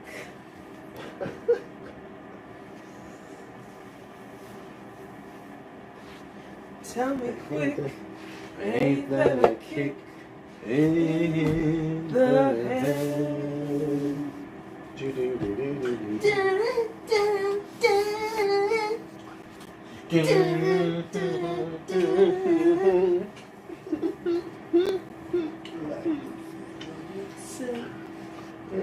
had a hole in the boat.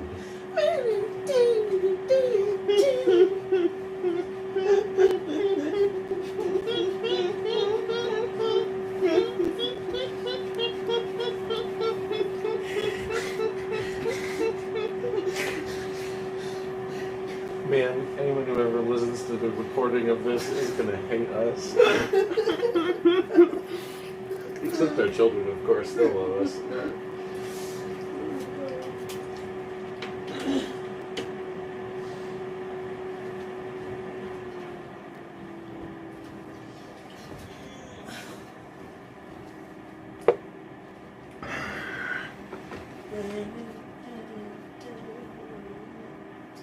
Cheep, cheep, cheep, cheep, cheep, cheep, cheep.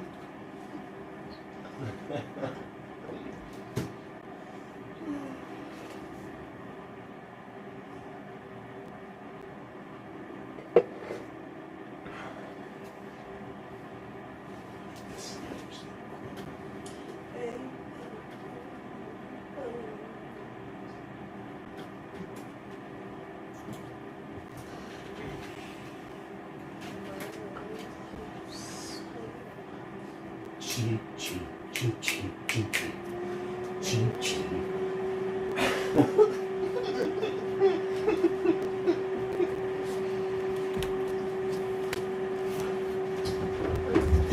It's such a contagious song.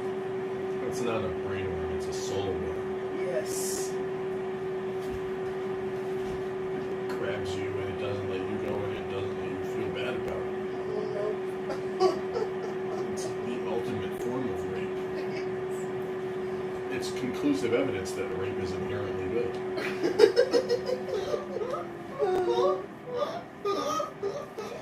Horrible. Listening. Decide. Decide.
That shit is not even Sinatra. Yeah, but you know how like that one band has like that one like all black band. What were they called? The one that's in the one that made it into Fallout. What was it? The Drifters? No.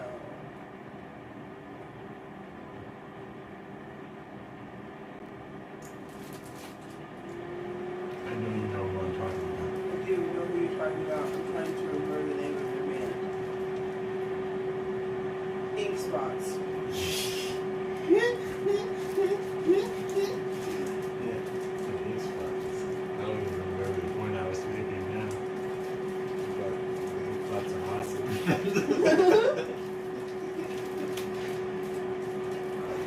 Well, I said it's not even Dean Martin was.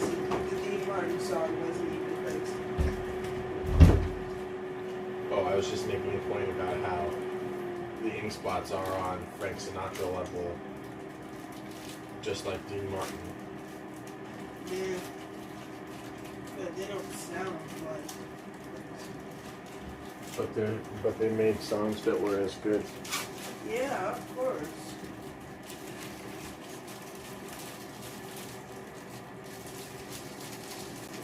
Just saying. Well, that's that a really high song, bar for me. That song, Ain't Got a Kick in the Head. Yeah. I would have guessed that was sung by Frank. Dean, it's Dean. That's my point. You just don't know, like, culture, you don't know how famous Dean Martin is. I know, I've heard his name before. As a kid, it wasn't someone I heard in the household that I recognized. I probably did hear him, I just didn't know that was him. But I hadn't heard him mentioned.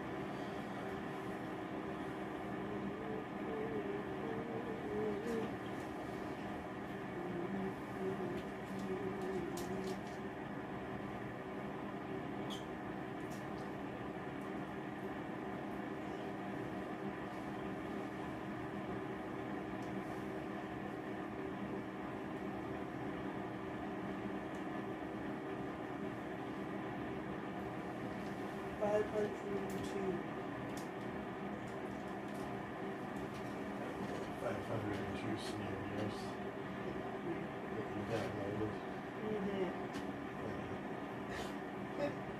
Not funny. It is very funny.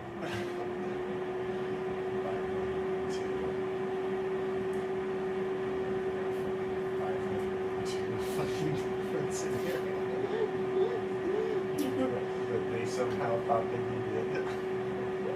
Then you could pay multiple tiers for more levels of 500. What's crazy is that it was money that 5 more scenarios.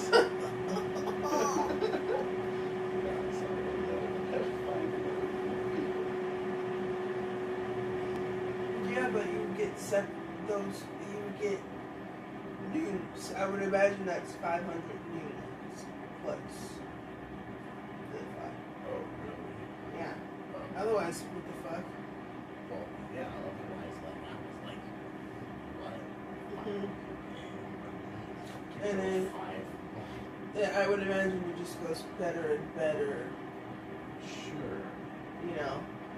Yeah. I imagine, like, when you get the lowest level, like, if, like, cocaine, like, like the shitty shit, and then they, like, ramp you up to the most expensive. Most expensive programs.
sleeping, laughing, weeping. Longer than ever is a long, long time.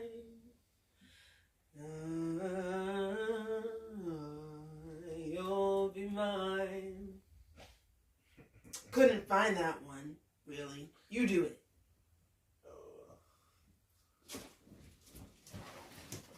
I totally am singing the right song. I just want to know the name.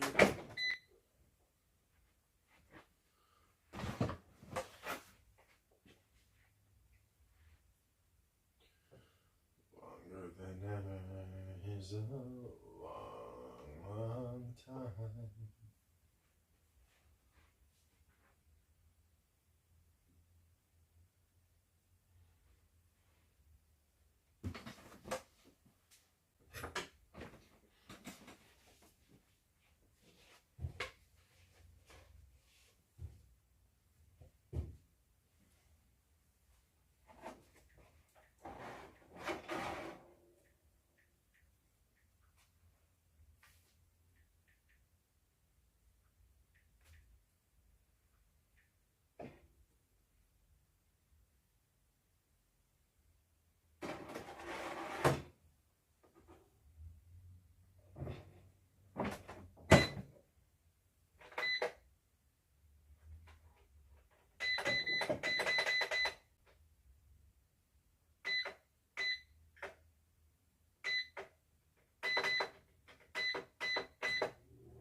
For the good times.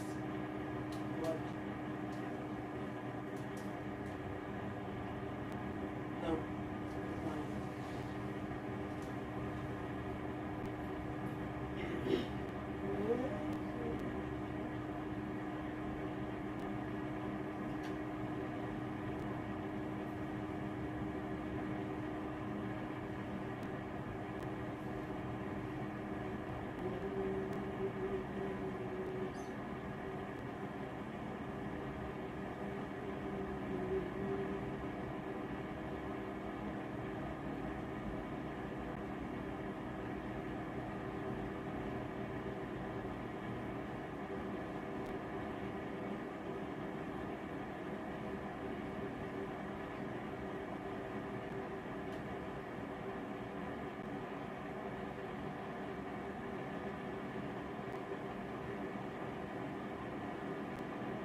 It's Frank Sinatra.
Jersey.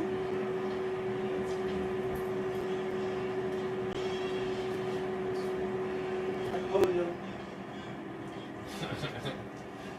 I cheaply told you.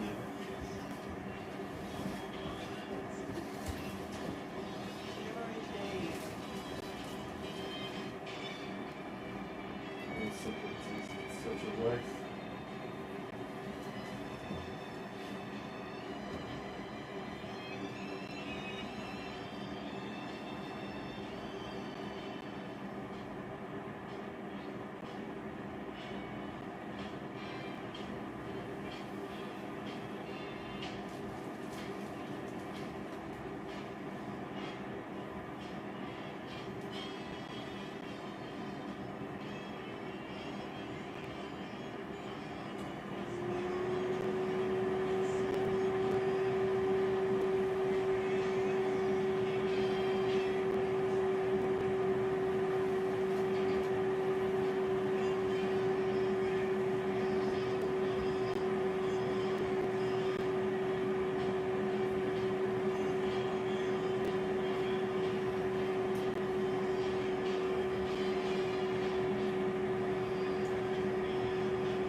Did you make a mess? Yes.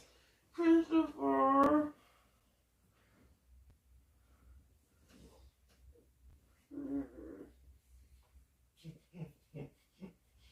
Christopher. You're on your period. Mhm.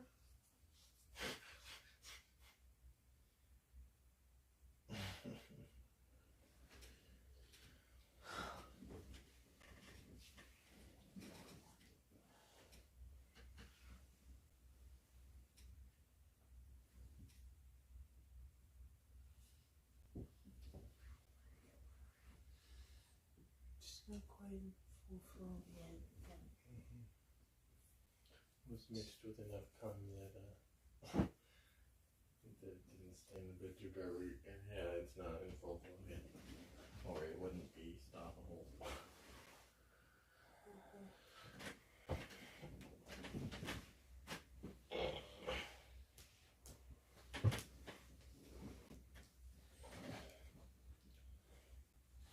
Well, no, what do I be waking up feeling like liquid lava? Why? I'm on my period. Yeah. So explains why you haven't been the nicest. Although much more nice than you've like ever been on your period, but Mm-hmm.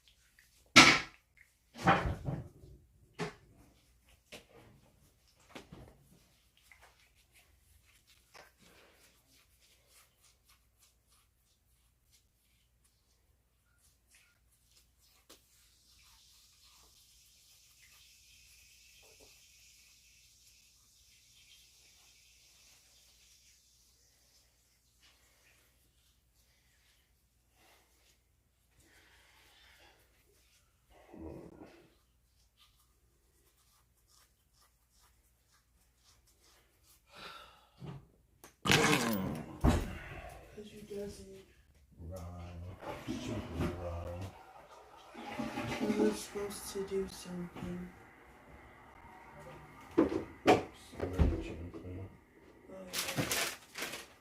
Oh, and I had baked potatoes. Oh, yeah.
I'm still with such a bite.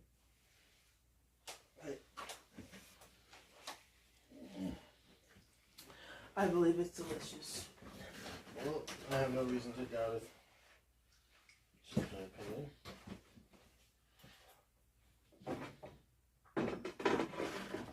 However, one needs more sour cream.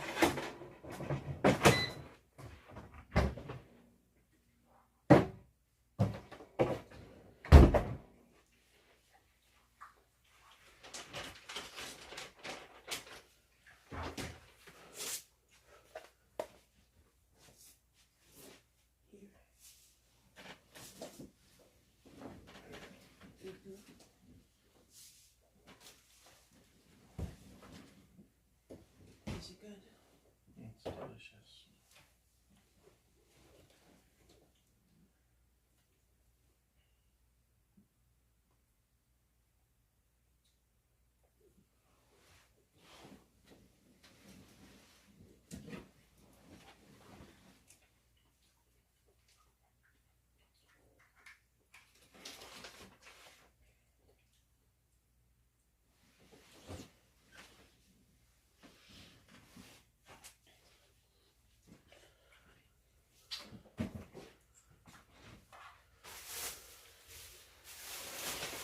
Probably be up for the next 45 minutes, right? Mm-hmm.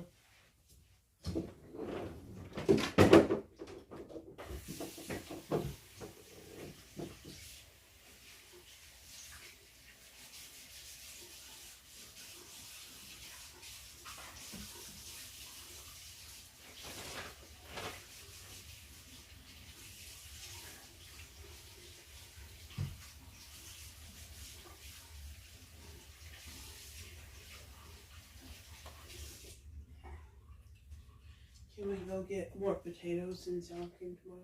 Mm-hmm. Before you go to work? What was that last part? Before you go to work? Or no? Mm-hmm. Yeah. That'll get me through the day. Get me $1 worth of potatoes. Okay. And some sour cream.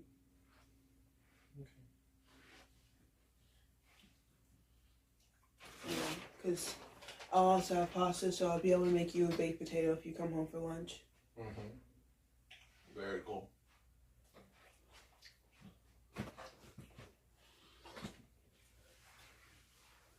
There's only one fork there. I know we have two, and yet I can't find the other one.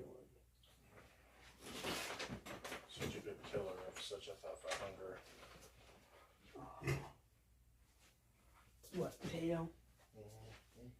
Mm-hmm.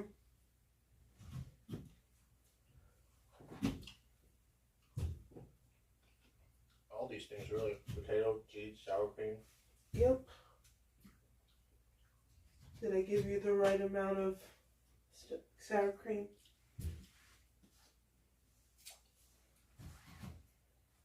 No, but I didn't mind having a smaller portion to begin with. I can give you more.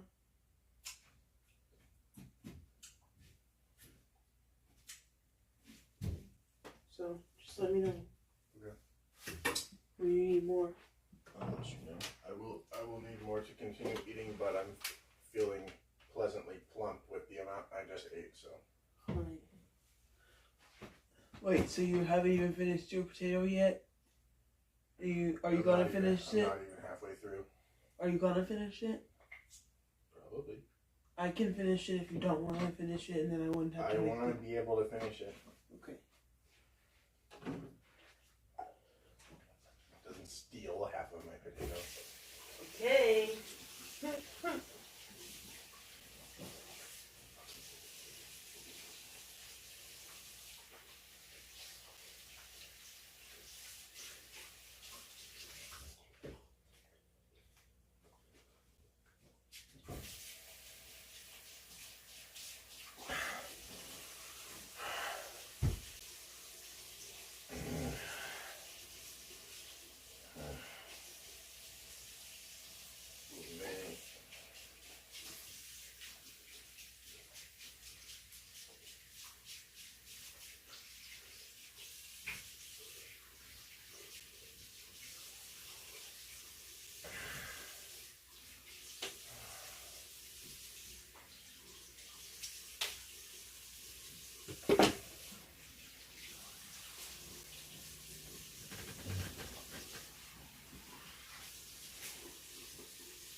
Can you do me the biggest favor in the world, do? No, Nero.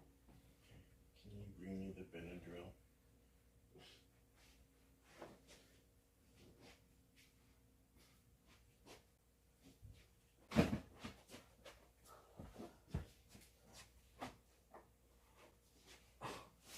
I haven't even finished your potato yet. I know.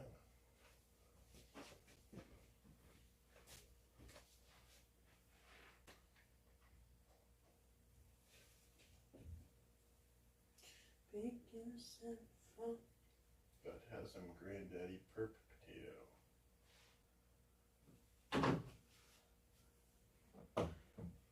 Deidre, if I was Einstein, I would pour my Benadryl right on my potato. Give me the salt.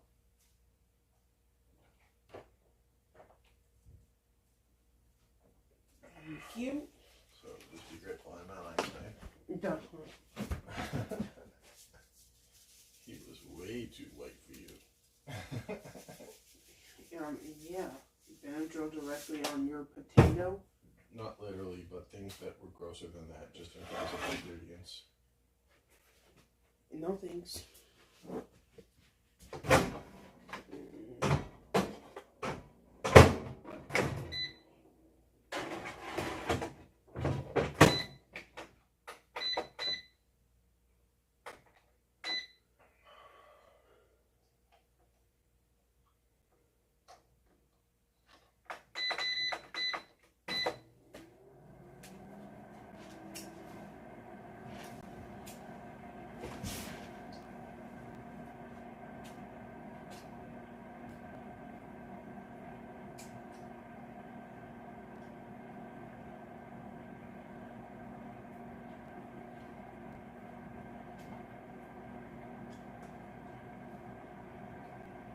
I'm just not tripping about such a wife stealing bites.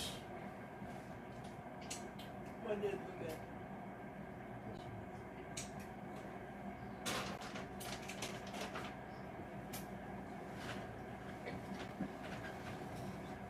just grateful one had such a thing.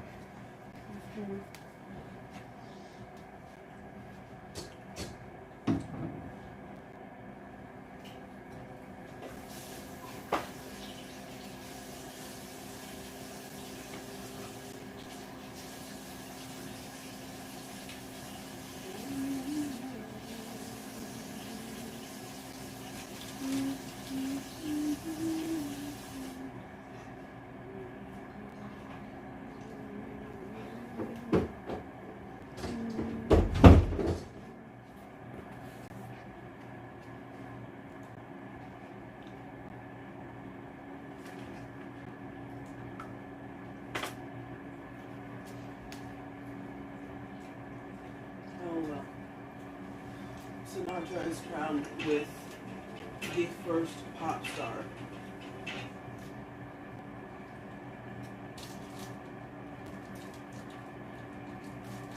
The first star of popular music. That's funny. So, he bridged the gap between classical and pop? Apparently. Or something? Probably like that.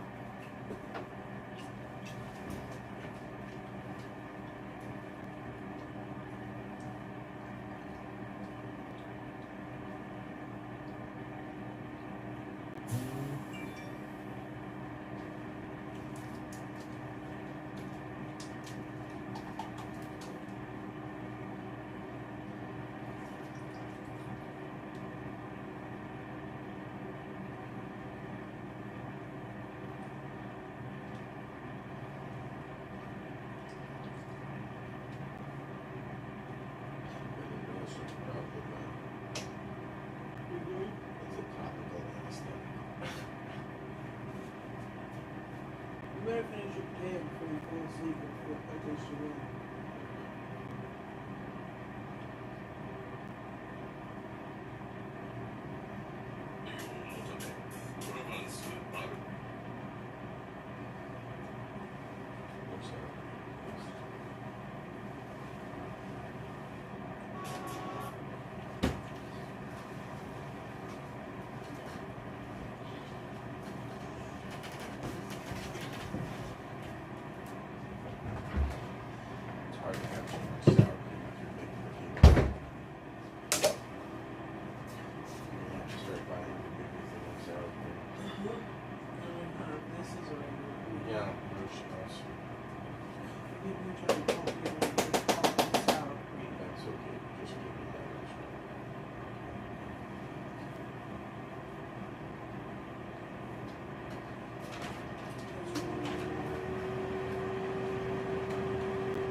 Caution.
情報がないならやむを得まい。それだよそれ。いくらなんでも他に何もないわけね。別に隠してやるんだよ俺たちに。しょあいつが風呂入ってる間に騒ぐんだよ。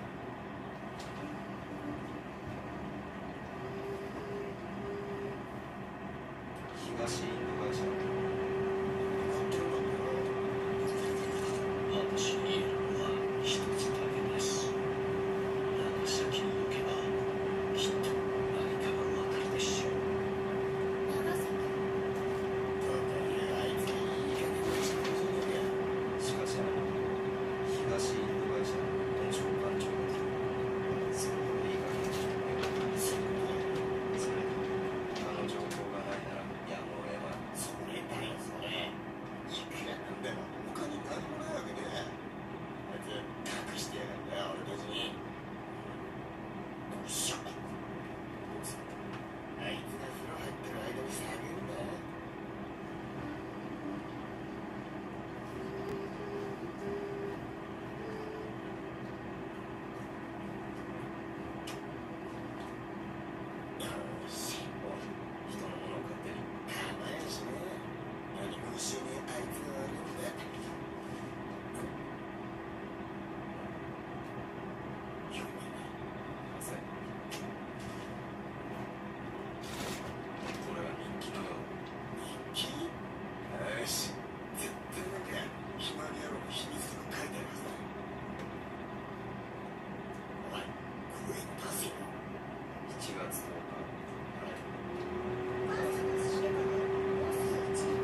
何か言い残したいことはあるか？